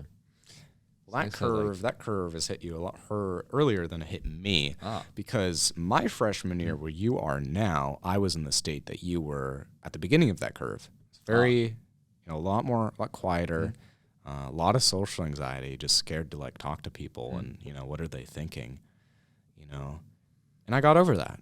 How? I mean, not completely, Well, but to a degree. yeah, exactly. So what happened? Yeah. What does that? I think there are a number of factors. I continuously put myself in situations where I would be forced Definitely. Same here. to public speak and forced to interact with people, so I could essentially force change in myself. And that was purposeful because I wanted to get better at talking to people, and I wanted to be a good public speaker, and it was effective. I joined ASB. I gave all the presentations. I love giving presentations. It's fun. It is fun. I gave a 20-minute presentation on the Gulag Archipelago from memory. And bullet points. I gave a 15-minute one on The Stranger by Camus. Very fun ones. I'm looking for the bullet points. I'm like, what the heck does this mean? Oh, there you go. If you're passionate about it, that's great. Yeah. Presentations are great when you're passionate about it, which is why I love being able to choose the subjects. So it's that kind of, I'd force myself in those situations. And then I think getting a job towards the end of my sophomore year when COVID hit, I started working at Safeway. Independent, right? More independent, kind of? Yeah. So now I'm talking to all these customers and got all these coworkers, and that just skyrocketed my confidence. I think for that was actually running. So running? See, my brother, he's much more. As like, he would go to school in state, and he is. I'm going to school out of state. You want to get out of Washington? No, I like Washington, but it's more of like, there's such cool stuff outside. I want to go do that. Oh, you want to explore? I'm much more confident in my abilities to do things. I think it's because, in sixth grade I was running to and from school. So when you're running, you're kind of by yourself. You're independent. You have to make decisions. You're there, and you can move yourself around. I have mobility for longer than he's had mobility of a car. He feels constrained by having a car. I don't. I think, interesting. It's an hour bike ride. You know what? I'll do that. It's a 10-minute bike ride. I'll do that. See, for me, it's like I have the time to kill. I have the will to do it. I can do what I want to do. And I don't think it has that kind of mindset. I think it's close to that, but not to the extreme.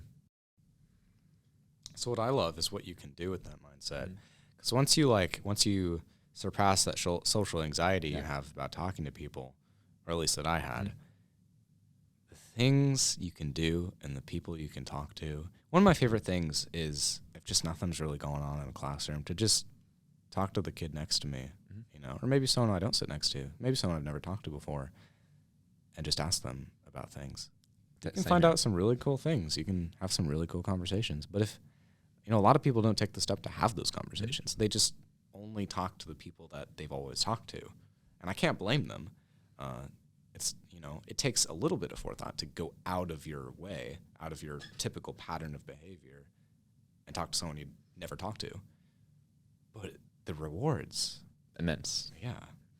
Here's a final question. Sure. Who is the most beneficial person for you to talk to? Who has been? Yeah.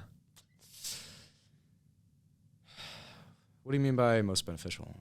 Define your terms. Let's see. Like, who's the most, let's do two categories so far. Okay. Most interesting, and the person that's like, if they were gone and talked to them, or had like those moments with them, you'd be in a worse spot. Like, you wouldn't be as well off as you are. Can I give a couple answers? Sure. Okay. It's just not cool to just choose one, Then I'd be shortchanging the other. Yeah. Probably one of the most important people I talk to is probably my best friend right now, Julia Hardy. We've talked every single morning before school. It's why I try to get here by 8:30, so I can walk around and talk with her. And then the conversations have outside of school and we hang out are really good. And I think we've learned a lot from each other. I tend to make friends with good conversationalists. Makes sense. Because I am a conversationalist. And I like talking to people. I really love talking to people. I also really love listening. I think it's more fair to say I enjoyed talking with you rather than I enjoyed, I enjoyed talking with you instead of talking to you. Yeah, that's what the distinction. Same. It's better to say I liked talking with you instead of I enjoyed talking to you. To you, that's the emphasis on the two. Because I don't just want to talk at people. I want to have a conversation. We both get things out of it.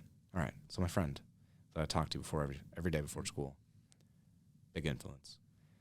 Who else? Mr. Snodgrass, my English teacher, my junior year, and then first semester this year. I talk to him after school oftentimes because we think about a lot of the same things, and we can have really cool conversations about that. So it's really great to have that connection with a teacher, someone with so many more years of life experience. He's also really into films, so we talk about movies a lot too. I mentioned the camping trips I went on to reset my mind the last 2 summers. The person that I went on those camping trips with is someone that I met at Safeway. He was my coworker, and he quit, and then a lot later I quit. But we're still friends, and when we hang out, we have a lot of the same like spiritual ideas, if that makes sense. We talk a lot about our life's purpose, that kind of thing. Yeah. Floaty ideas. Very good person to go camp with. Exactly. So hanging out with people like that who can talk about what I call the floaty ideas is great. It's true. Now, who's the most interesting person like that you've met? Most interesting person? Yeah. It's a tough one, actually. Like, who do you like seen or just like kind of like talk to a little bit and like, gosh darn, I have to leave. I have to leave? No. It's like no. I was asking any character. So like, you talk to them for like 10 minutes or so. It's a shame I have to leave. Yeah, it's like, well, gosh darn, I have to leave now. And it's like you go back to the person like, why can't I go talk to them some more? It's a shame. Like, who's giving me that kind of a feeling? I say the same guy on the hiking trips. I see. People like that you can talk to endlessly. That's true. It's a shame when the time has to come to a close because it can't last forever and you have to go to sleep. That's true. Well, enough drugs. Drugs changes things. To be fair. All right. What else you got, Miles? I was thinking I was going to do more of that. How many friends should you have? Like, you know, feeling, how many should you have? There's layers to that question. There's layers to every question, Miles. Well, explore all of them. Sorry? Well, explore them all. You can do okay. bottom, so top, and 1 and 2. There's circles, right? You know, you have your very close friends, and then, you know, you have your kind of lesser close friends, and then you have the people you see in class every day, but you don't talk to outside of school, and then you have the people you, like, barely know. Yeah. And there's like, I'm not actually going to answer that question, because there are very, very qualified people who have ran studies on this sort of thing, and I've, like, gotten the numbers. No, just for you yourself. Your lived experience. In my little tiny bubble of experience in this world, I've always wanted a circle of friends, in a way. Like in the movies, you have like the 4 people or 6 people or whoever, and they're always hanging out together. Yeah. I haven't never had that, but it hasn't been like to the extent that I would want it. Yeah. And don't get me wrong, I'm just fine with the relationships I have right now with the people I know, and maintaining several independent relationships that have ties together is great. But I've always kind of wanted to experience that group. Be good. Hang out. But because I don't have that right now, and I mostly have just independent relationships, I would peg the number of very strong independent relationships to like 2. 2. Yeah. Very strong. What qualities do they have? What qualities? Yeah. Do the friendships have? Well, trust. Trust is important, and trust comes from honesty. And then, you know, being there for each other, having their back. I mean, all the empty words. That's not great. It's more of like you're relying upon that person to know what you're saying. Oh, I like that. Sometimes you find these people and they understand what you're saying, or they understand exactly what you mean, and not that other people can't. So if you kind of can find the person who can reconcile their life experiences with yours, that's a really, really cool thing. Because you say something, you're like, I don't know if I really said that too well. And they're like, no, I get it. How about the people themselves? Like, what are the most common characteristics of your friends? Like I said, conversationalists, thinkers, people who think. I think people who talk about things that are not important. I don't know if I said that right. But like, are important? Yes. Yeah. But I didn't want to say that. Because I don't just want to talk about important things. I love talking about not important things too. Movies. Movies, yeah, exactly. So there's a balance, right? If you're never going to be able to talk about like important things, like I need that stimulation. I need that. But also thinking about not important things is fun too. You got to be able to have fun, right? So it's a balance. It's kind of hard. I've never really thought about the traits of my friends before, but if you think about it, like there's certain kinds of people you make friends with and there's others you don't. What are the reasons behind that? I don't know. Yeah, this is a little thing. I should ask you this question. Sure. It's a variation, but let's just say one of your close friends, and then it's like, you know, they name them, but does it describe them? I don't know. Is that very cool to do? Podcast? I guess so. It depends. As more, well, let's see. Why would not be cool? And I'm curious. For me, it's an instant question, but for some people, they think they have like sinister intentions at times. I don't know. Actually, I've always liked it when people describe me to them because it allows me a window into how other people see me. Same. And that allows me to think about myself and how I am, and I love that. So if somebody says something to me and they're like, oh, Ethan, it's so great that you did this, or, you know, I've always liked that you're like this, and I'm like, oh, I've never thought about that. Thanks, that's really cool. Because sometimes self-reflection is hard, or you don't think to self-reflect. There's like you have to prompt yourself to do it, but if you never do, then you never will. So self-reflection is important, and I should do that more. I think there's a question on there about keeping a journal. It is. Let's see. Where is it? Yes. Did you or do you maintain a journal, and why or why not? I don't, but I always wish that I wish that I do. Mm-hmm. What would you write? Would I write? Yeah. You know, my thoughts. You know, what happened? How do I feel about what happened? There's not really a lot of major drama in my life, but you know, there are things that occur that I have emotions about, and being able to analyze those emotions is a healthy thing instead of just having them stuck in your headspace or talking to your friends about them, which is good. But a journal is, I'm also very nostalgic in that I'm very excited for when I'm older to look back on these years and like think about them and enjoy them. I love that. I love coming of age movies, that kind of thing. And I am coming of age. There you go. But so, you know, I think about, and I hate getting my photograph taken, but I want a lot of photographs, you know, like I want the memories. It's kind of a little contradictional, but a journal would be great because it's so pure, right? It's your thoughts that you're just putting down in the moment. And I have writings, you know, things that I've written that you just have to get out. And I'm sort of keeping a collection of them so I can look back on them, which is good. In my creative writing class, we have a notebook, and each day we have to write stuff. And I write the most randomest stuff, just what's ever in my head, what's happened. But I think that'll be really cool to read when I'm older. Definitely.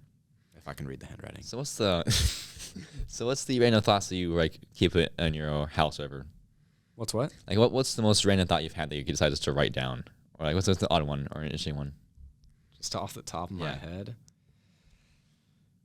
Oh geez, I don't know. Just a random thought. I've had some weird ones, to tell you the truth. And I don't know if I can say all of them out loud. Anything. Jeez, that's hard. It's harder in the moment, you know. It really is. I used to think about that kind of stuff a lot more when I was younger, to tell you the truth. I used to write down stuff a lot more and just write all sorts of things. And it's kind of a shame that I don't do that as much anymore. Sometimes I think about why, and maybe I'm just busier. Maybe like life is starting to encroach on me, and it's like now I have all these responsibilities, although I don't really. It might be business, since my own experience is that over the summer, I could sit outside and like think of like multiple story ideas. I had like a novel basically written like in my head, kind of. I took time to write out every novel. And then as I moved across school and became more busy, I always complain about being not busy enough. Now that I am busy, it's like, you know what? I kind of like ideas. And I had such good ideas when I had nothing to do. But be like annoyed that I was busy. I was not busy. So maybe it's the business. Maybe you should be less busy. It's true. Take your camping. I fully believe in boredom. Mm-hmm. The importance of boredom. Yeah, I do think that. And it's a shame because in our society, we kind of, we say being bored is bad. Mm-hmm. That's just what it is. We're like, you shouldn't be bored. And if you start feeling bored, you should do something so you don't feel bored. You know, the phones in our pockets are constant distraction, but also they're a way to eliminate boredom whenever. And I don't like that. I think boredom is extremely healthy and it's very good for coming up with ideas. Boredom, you know. I used to ride the bus home. I loved riding the bus. You know, you're in the morning, and it's just like, in the morning bus is always just absurdly warm. Like it is steamy in there, I swear to God.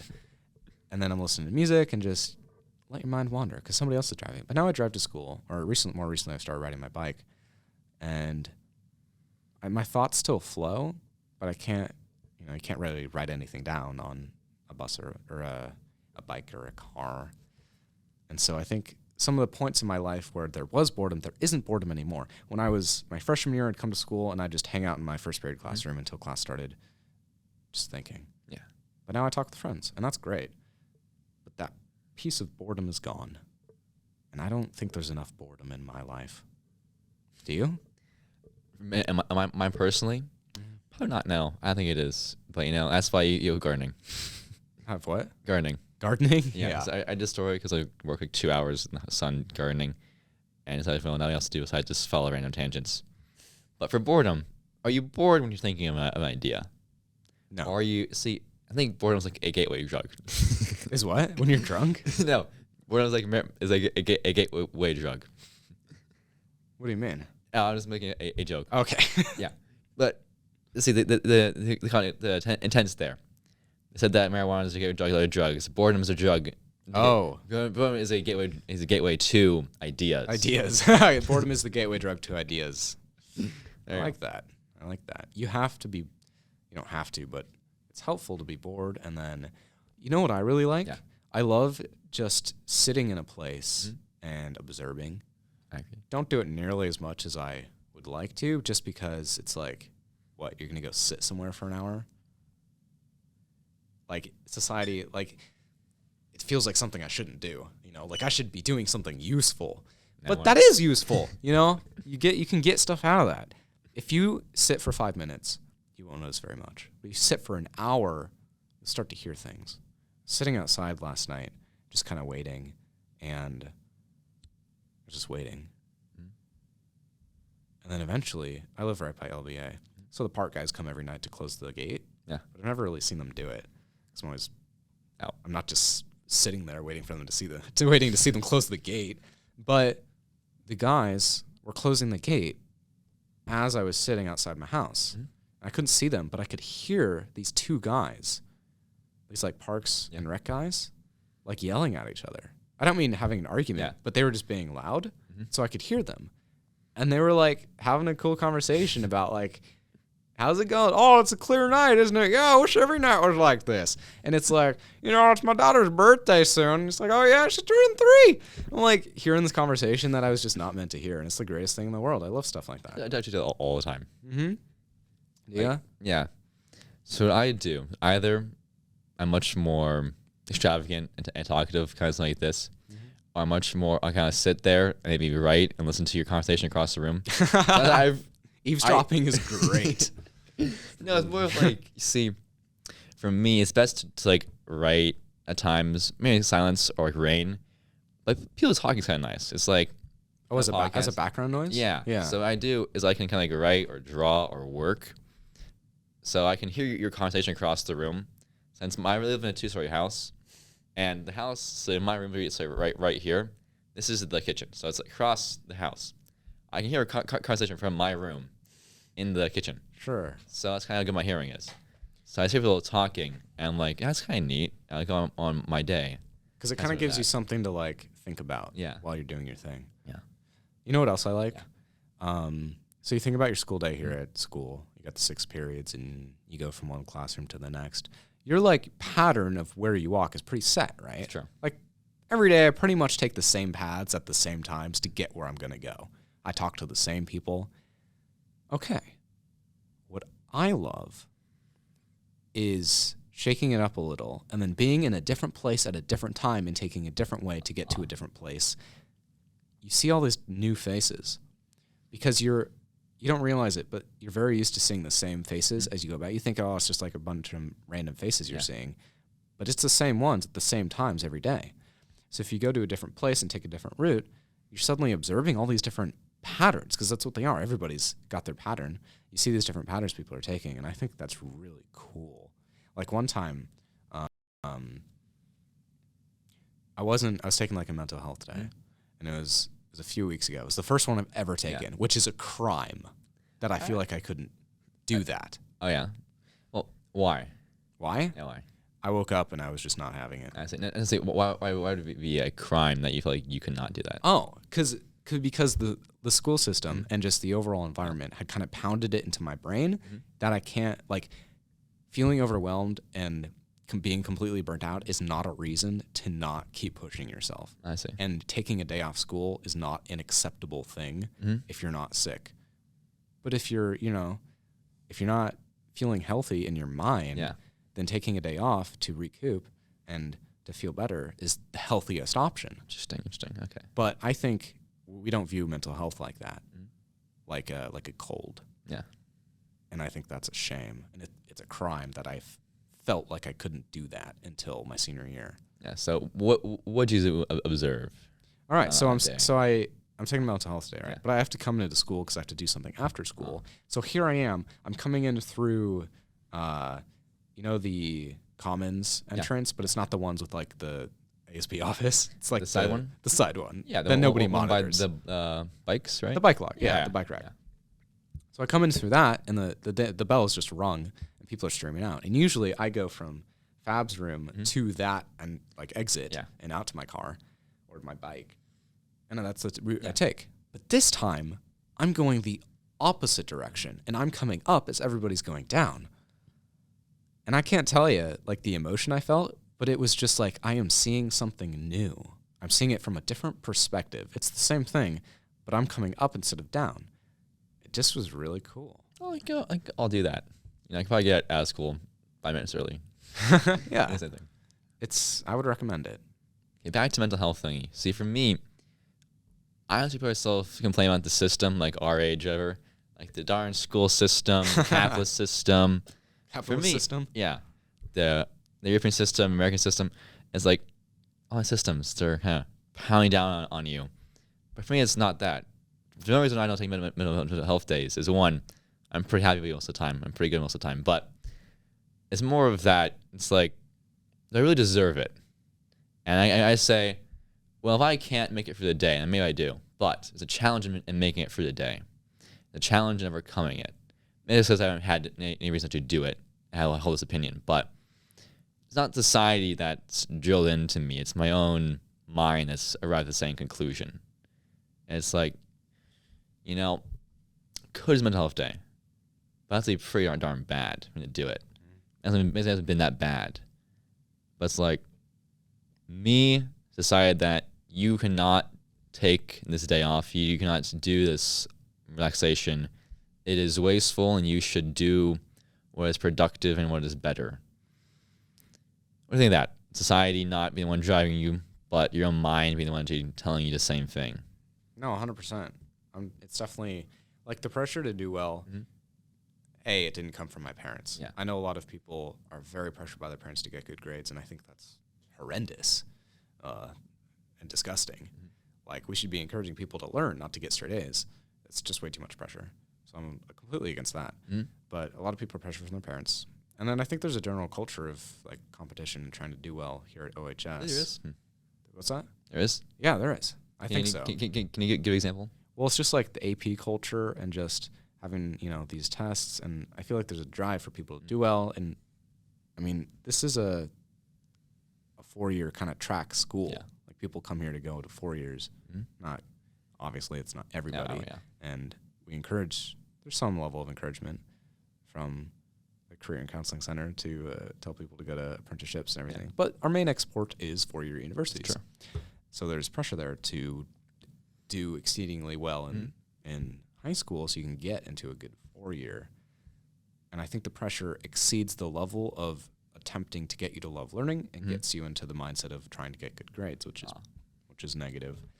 But so what am I saying? Mental health and like grade A culture. The grade A culture.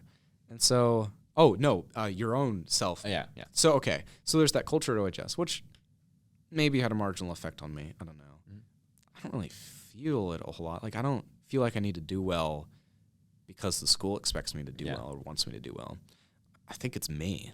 I think I've personally been putting all this pressure on myself these 4 years, which isn't healthy to a certain extent. And coming to that realization makes me realize that nothing bad will happen if, I don't get straight A's, And for me, it's like if taking the mental health day will better serve you than going through the day would have. Like if you choose not to take a mental health day, that day you wake up and just feel horrible and overwhelmed and burnt out.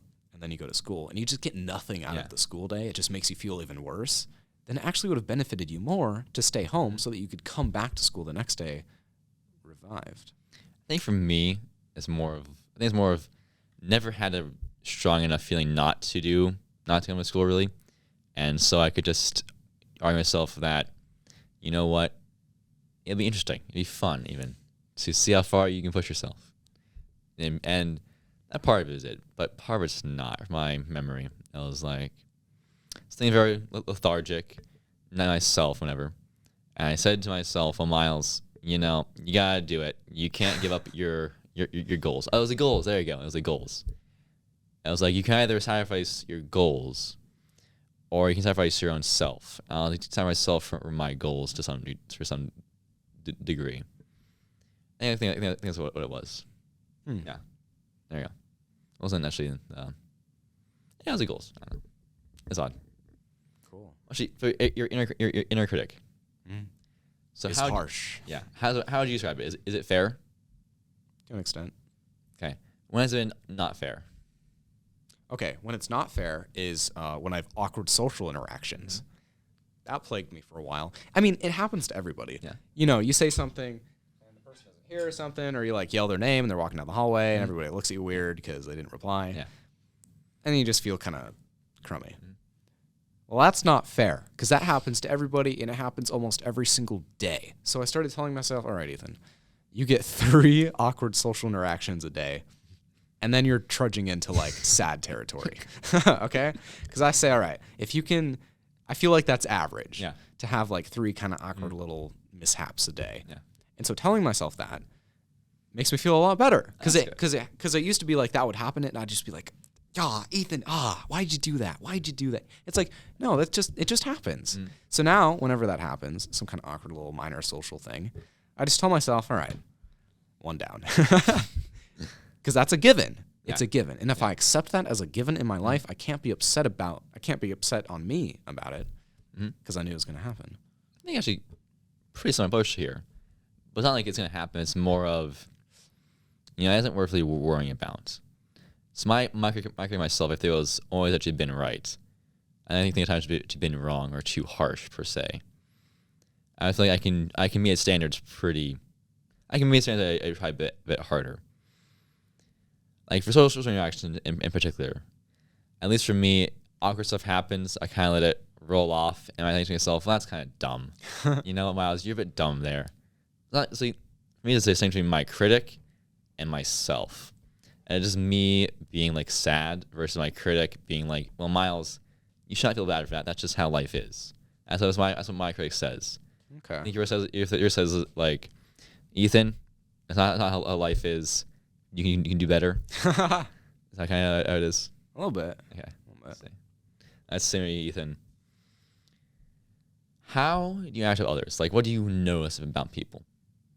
Sorry, say the first part again. So how do you interact with others? Like, you meet someone, what do you do with them? Do you like say, Bob here, he's wearing a hat, wearing a glove in one hand, and another, maybe say X to him or Y, or do you go much more into it, just like rush into it, no thought, say what's on top of your head? What's the spot for you? If I'm meeting someone new? Yeah. I introduce myself, say, Ask their name, like, how's it going? Strike up a conversation, see if you can go somewhere. It happened at Costco once. I was ordering a pizza, and fair warning, you should always call ahead when you order Costco pizza, because if you go up there and buy a whole pizza from the food court, it takes a while to get it. But if you call ahead, you can just go there. Yeah. It takes me 15 minutes to drive to Costco, and, am I going to wait half an hour to 45 minutes even if it, driving there and back and then waiting for the pizza? Anyway, this was before I learned that you could call ahead. So I'm buying the pepperoni pizza. Because $10 pizza, are you kidding me? It's so economical. I guess so, but for me personally, it'll be like, people have to convince me that they should buy me a hot cocoa. Or like anything, basically. For me, it'll be, I'll go home and I'll make some of the food that's there, and when nothing's left, then I'll buy something. And that's kind of me. But yeah, go on. Yeah. Anyway, I'm really wanting pizza. Yeah. So I'm buying this pizza, and like I said, it takes a while to get the pizza. So people are kind of standing around waiting for their orders to come in. And, of course, all the, churros come first, and you got to wait for your pizza. And I'm standing next to this kid. The kid looks like he's in high school. I'm kind of standing there. And I do this in a lot of social circumstances, but this is just one specific example. So I'm kind of standing there, and I'm like, I know that this is going to take a while. I know that. Yeah. I also know that I have not a whole lot on my person to alleviate my boredom. Yeah. And I won't look at my phone. Same. I hate doing that, especially in public. Definitely. Head down kind of thing. I just feel like I could be doing something better. Yeah. So I turn to the guy next to me, and I'm like, what'd you order? The guy's like, I got a pizza. I'm like, hey, I got a pizza too. I'm like, what's your number? He's like 191 or something. I'm like, hey, I'm 190. Bro, you're my pizza buddy.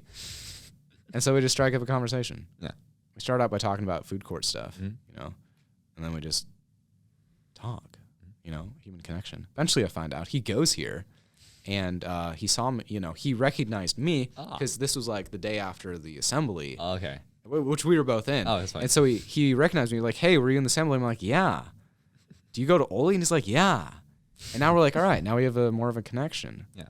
And so the time flew by faster because I'm talking to this guy and we're having a good time talking, and it's better for both of us. Yeah. But I could have just stood there for 15 minutes doing nothing. So what I would say is strike up a conversation whenever possible. Now, what do you know about yourself as you're speaking? Try to be very polite. Try to be exceedingly polite. And why is that? How about party, Ethan? How about party, Ethan? Yeah, is he polite? That's a different case. But me, when I'm talking to someone, especially for the first time, very cordial, very polite, because I want to make it feel good. Yeah. I want to, good first impression. And I like to make people feel good about themselves. So I try not to be like a jerk. I try to be really, really nice because it makes people happy. And I like making people happy. As a fun question, a bit more specific. So, what thoughts are going through your head as you're speaking in this interview?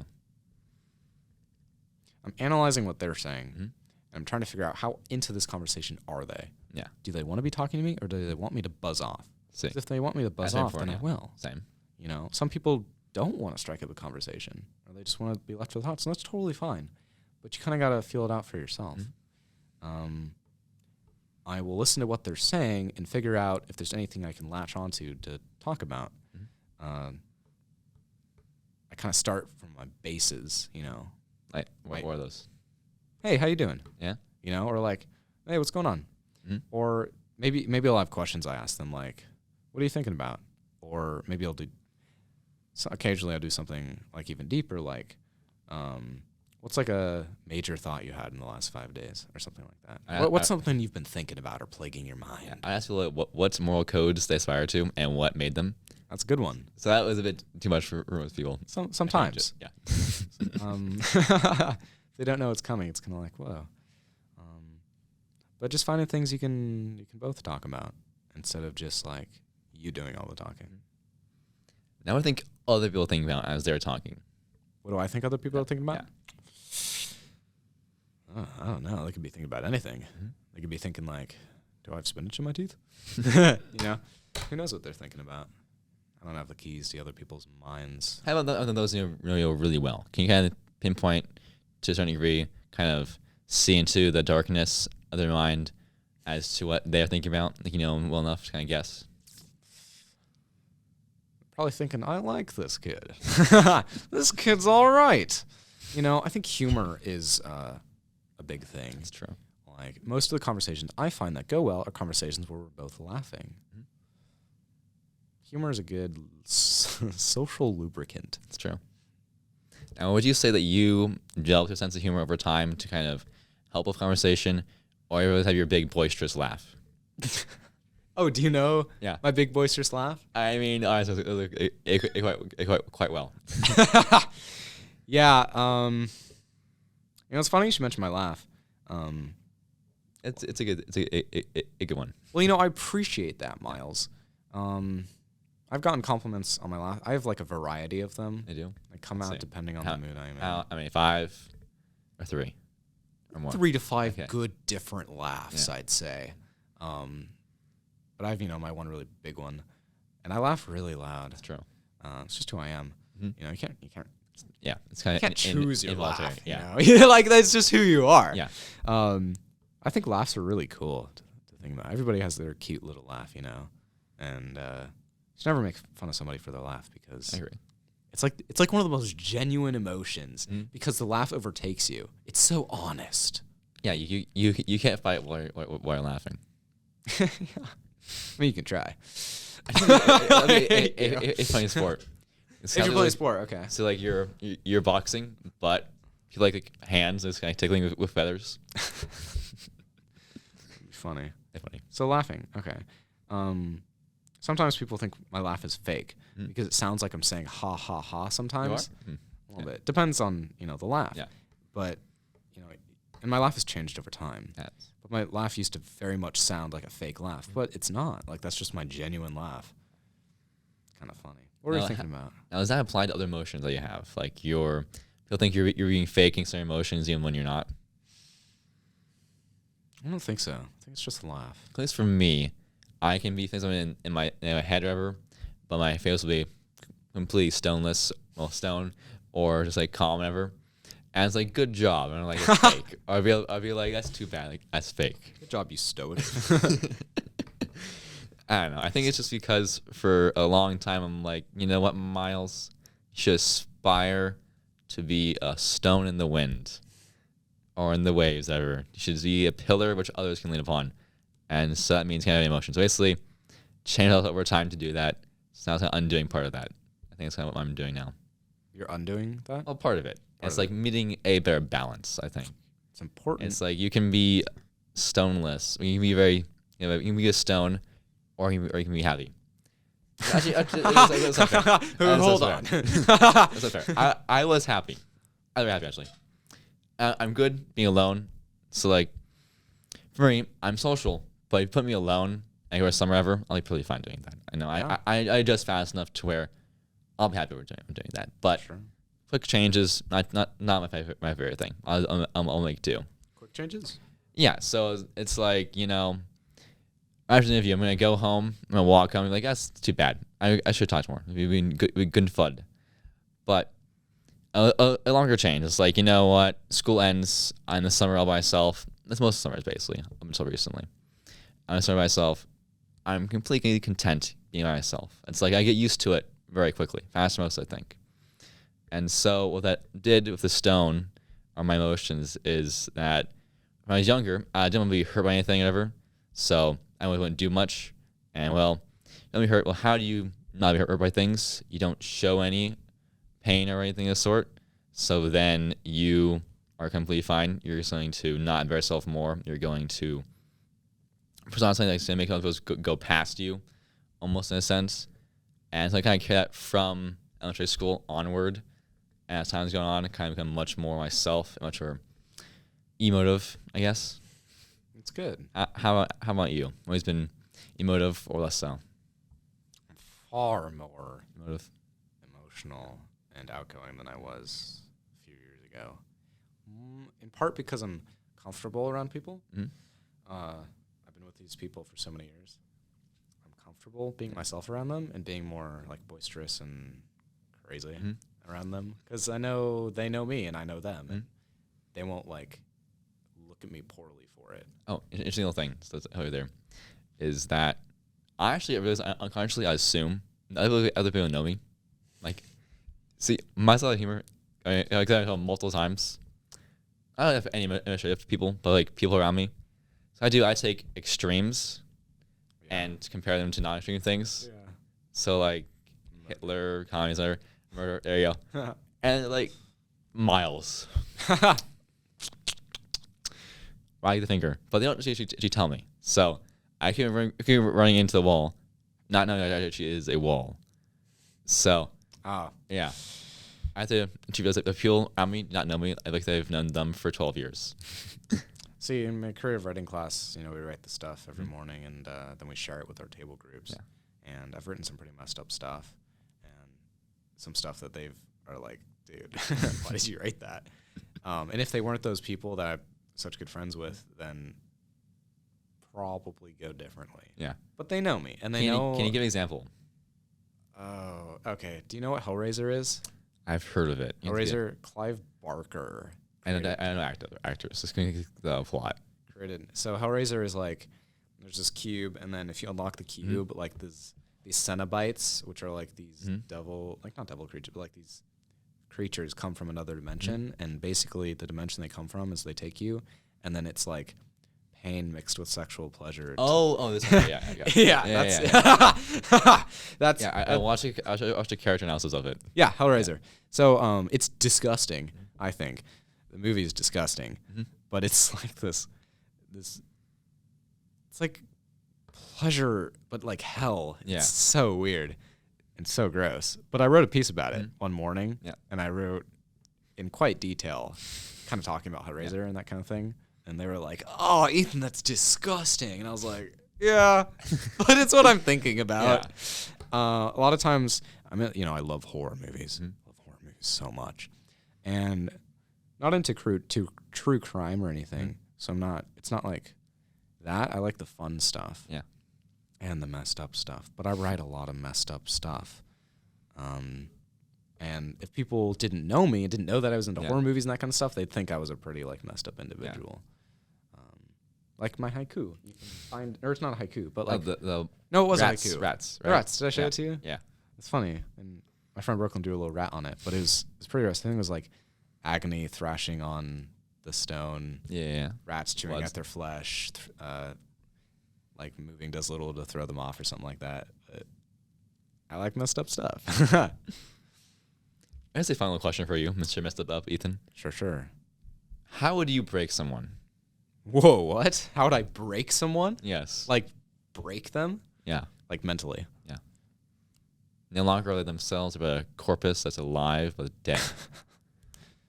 But they're alive, right? Yeah. Okay. Well, you'd have to have I'd have to have complete control of their environment. Is that a given? Yes. That's a given, okay. Genie time. Let's see. I would test... Oh, that's hard. Because, like, think about Deadpool, all right? Have you seen Deadpool? I'm not, but I've read some of the comics. They take him, his name's Wade, I think. They take Wade and they torture him. They inject him with something that'll give him a superpower, but they have to torture him to get the superpower out of him. And so there's, like, this torture facility that they put all these people through. And, like, everybody, and eventually they turn the people into slaves, like superhero slaves. Yeah. But they, like, the people break there. Yeah. But Wade doesn't break. So maybe there are some people that eat no matter how much you torture them. Oh, actually, I know how I would do it. How? Have you seen Black Mirror? Not all of them. Black Mirror is really cool. There's this one technology that allows you to take a human consciousness and insert it into a digital realm. Yeah.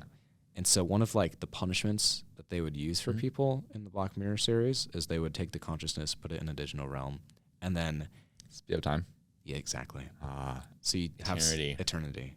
You can have someone spend like 1 million years, and then, but it'd be like a minute or a second in real time, and that's terrifying. That is terrifying.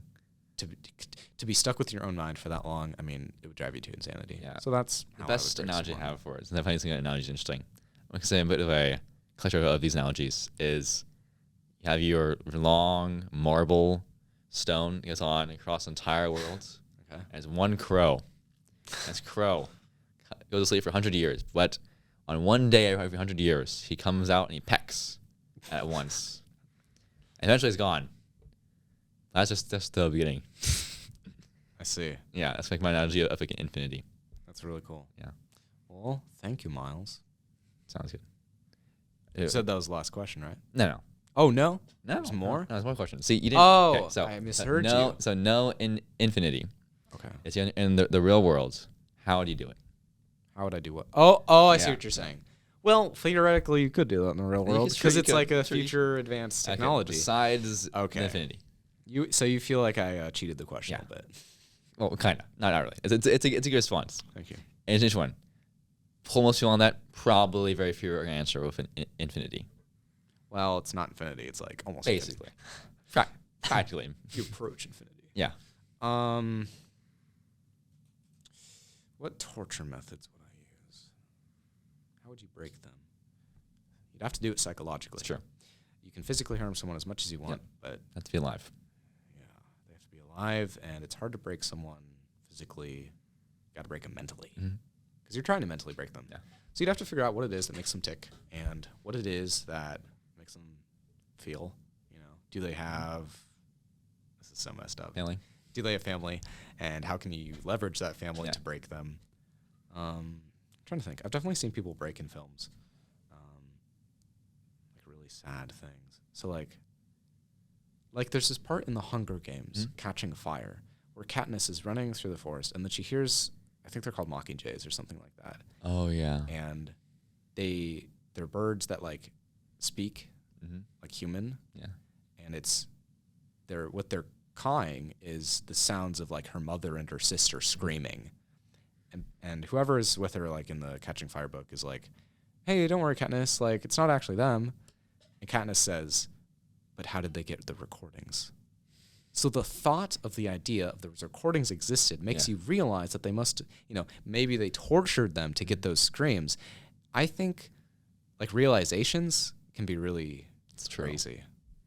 Okay. Instead of just seeing them being tortured, coming to the realization that they may have been tortured to produce those sounds is like crazy. Okay, what else?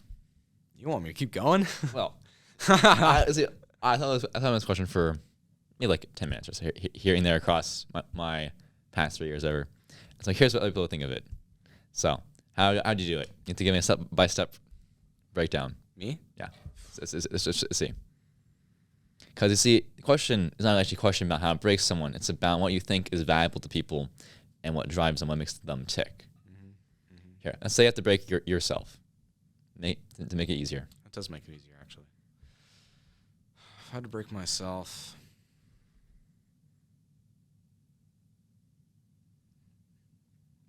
I start thinking about like my family and my friends. I start thinking like bad things happening to them would kill me a little bit on the inside, and then like extreme physical deprivation, like starvation. The brink of starvation. Like if you were given just enough to survive, and then had to watch your friends and family die in really horrific ways. Or here's what you do: you would manipulate the system such that you were responsible for their deaths in some capacity. There you go. That happens. One of my favorite like miniature genres in horror movies is like the Death Games one. Oh yeah. We were playing Death Games, and if you lose, you die or something like that. I love those. I think they're very creative and fun. Yeah. But oftentimes what will happen is somebody else will die at your hands. It's not really your fault because the system manipulated you to do that. But you're like the reason they died, and it's like, oh, that would break you. You're like, oh, I killed them. Take away someone's humanity. That's how you can kill them. There's a great series called Alice in Borderland, and it goes back to that killer games thing. That's really cool. But are they cannibals? No. Okay. Wrong one. Okay. Yeah, no, different one. But you have to play these games, and there's multiple parts where you winning means other people die. And sometimes you have to do the killing yourself. Whew. That takes away your humanity a little bit. So if you can remove someone's humanity through various means, I mean, that would break them. less than human. Yeah, I was thinking for me personally, it's that betrayal. It's betrayal and stab in the back, and then it's you realizing that actually they not betray you only after you kill them. So it would be you being like, I know something bad happened to you, and then those around you think betray you, but when you kill them, actually they not betray you, and they're all good people. Oh, so you're seeking revenge, but then you realize you had nothing to seek revenge for. Yeah. So it'd be you releasing the worst part of you onto them who are innocent, Unjustifiably. and then coming to realize that they were innocent. Yeah. And then having to live with that. That would be bad. Yeah. Yeah. There you go. All Oh, that's right. fun. Okay. Let's do one on friends. And then if we want to leave, oh, there you go. We end. Okay. See. What have you learned from your friends? What have I learned from my friends? Well, I feel like good values, because my friends have always been there for me, then I want to be there for them, but I've had some really, really good friends that have been there for me. And then, they listen when you're having trouble and they offer advice when you need it. And that's a good thing. So I've kind of, if it makes sense, I've learned how to be a good friend by having good friends. Yeah. It's reflective. What was the question? What have I learned from my friends? Also, I've learned just general, knowledge things. Mm-hmm. Like, you talk to people, and those people are different than you, and they know different things. So you end up absorbing that information because you talk about it. So that's pretty cool. Like, I have a friend who's really into planes, so I've learned about planes, right? Mm-hmm. So kind of like rounding out yourself. Instead of only learning about the things that you're interested in or self-motivated to learn about, you can learn about the things that other people are talking about. And that's good. Yeah, I put a quote here, and I just want to talk about the quote. Sure. Okay. Quote is, "The dominance of old men was held to be responsible for every evil known to humanity." So this was Orwell back in 1983 in his book Road to William Pier. I find it interesting is that, let's see, nearly 100 years ago, the same complaints are leveled again. Why I think that is? The same complaints that Orwell leveled? Yeah. Well, no, the people around him. Oh. It's saying old men are the reason for our problems. Kind of happens today again. I think why is it that they get so much blame? Is it rightful? Is it somewhat rightful? Is it not rightful? Is this age? The older generation, you mean? Yeah. There's always been generational gaps and generational conflict. Mm-hmm. I think a lot of people might blame the older generation because those older people are in decision-making seats, and then they make decisions that doesn't benefit the younger population. All right? Yeah. So that could be one reason. So younger people want more younger people in power, but the older people have been around longer, so they're...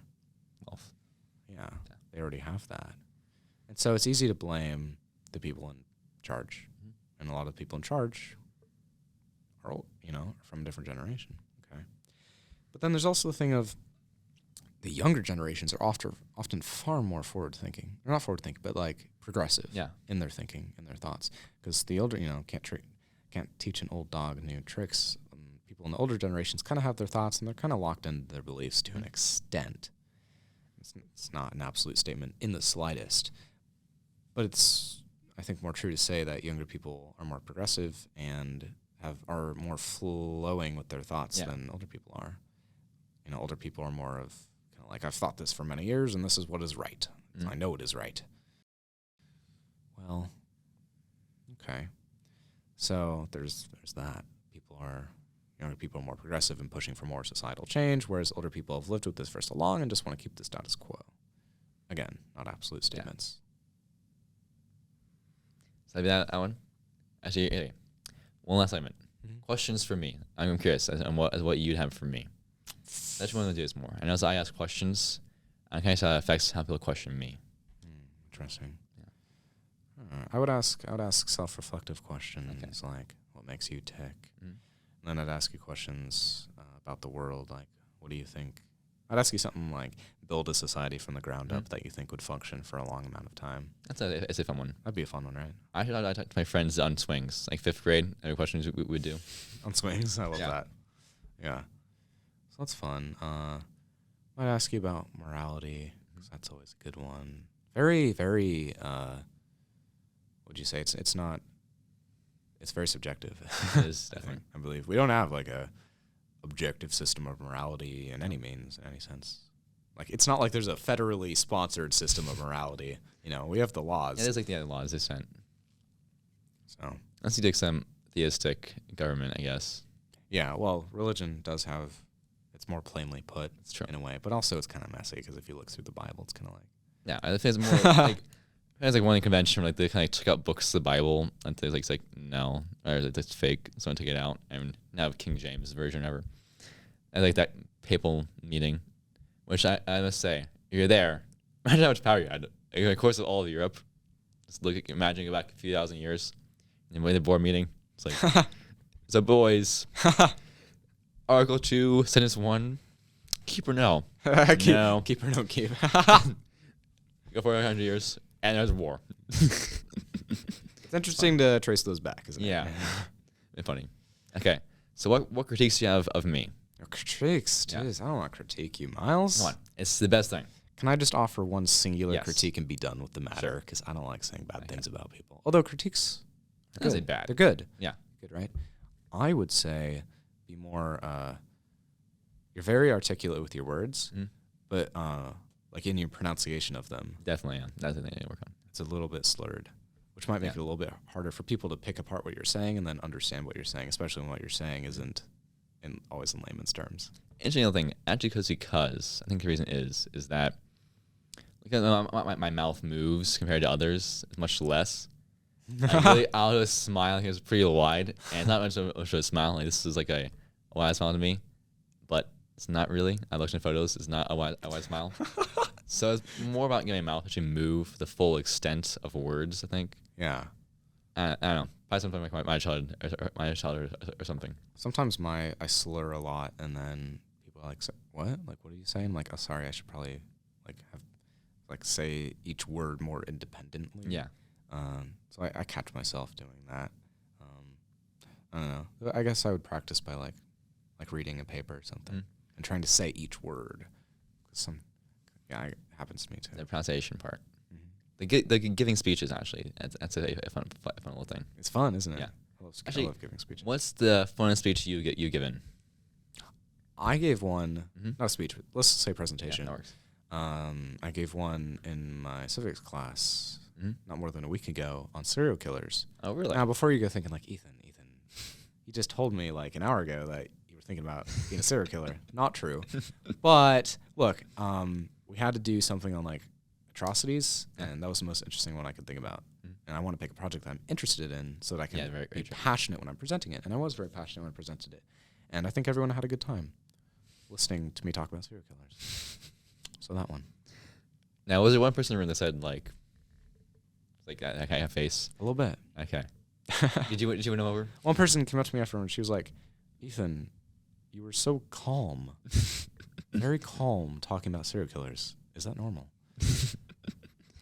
People say the same thing to me because like after like arguments or this conversation about genocide. Genocide's a big one. Yeah. See, There's been too many of them. definitely, but Well, one is too many, but I agree with that. I'll do that. I'm feeling so emotional about it. I'm like, but definitionally, or with anything. So I do with topics is I take them from kind of the emotive position.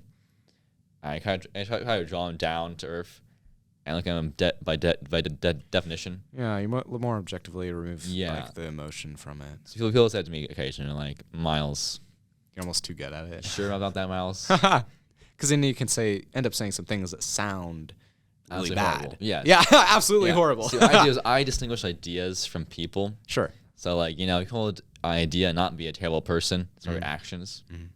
Okay, question. All It's right. this. But everyone's told, you know what? You're probably a psychopath. Or you're probably a murderer. I've or a never been psychopath. told that. Okay. Actually, wait. No, I've definitely been told that I'm a murderer. I think jokingly, Okay. but not seriously. I've been told, Miles, you're probably a psychopath. Kind of jokingly and kind of not. It's funny. Do you have empathy? I do, yes. All right. I wasn't feel doing safe. this because I will do, and I kind of, I'm able to swap positions on topics very well. I mentioned before. So I'm going to go into your shoes and look at it from your view. It's cool. Ever read? It's called Rise of Endymion. No, Hyperion. There you go. I've read Hyperion. Okay, there's one story in there. Probably the best stories. It's actually like 7 stories, no 6, but it combines into one story. And one of them is a tale. It's in the future. Space shuttle has been invented. Portals to new worlds are made and whatnot. And this girl, she grows up. You gets here from like basically like elementary school to adult life. So it's her father, and he's narrating his daughter's life whenever. And so eventually, the daughter, you realize, like a kind, smart person, goes on an expedition, an archaeologist, and looks at these time tombs. Like time is odd around them. Huh. Yeah. And then she gets Merlin's disease, so he ages backwards. What happens is the father, you have to watch the father see his daughter age back. And you see the same memories happen. Like, he'd always say to her, see you later, and she'd say, see you later, alligator. And so you see that happen. Eventually, she can no longer do it because she's a baby. And you get to see her mental faculties decline, and her doing things again. Yeah. And then also his wife dies as well.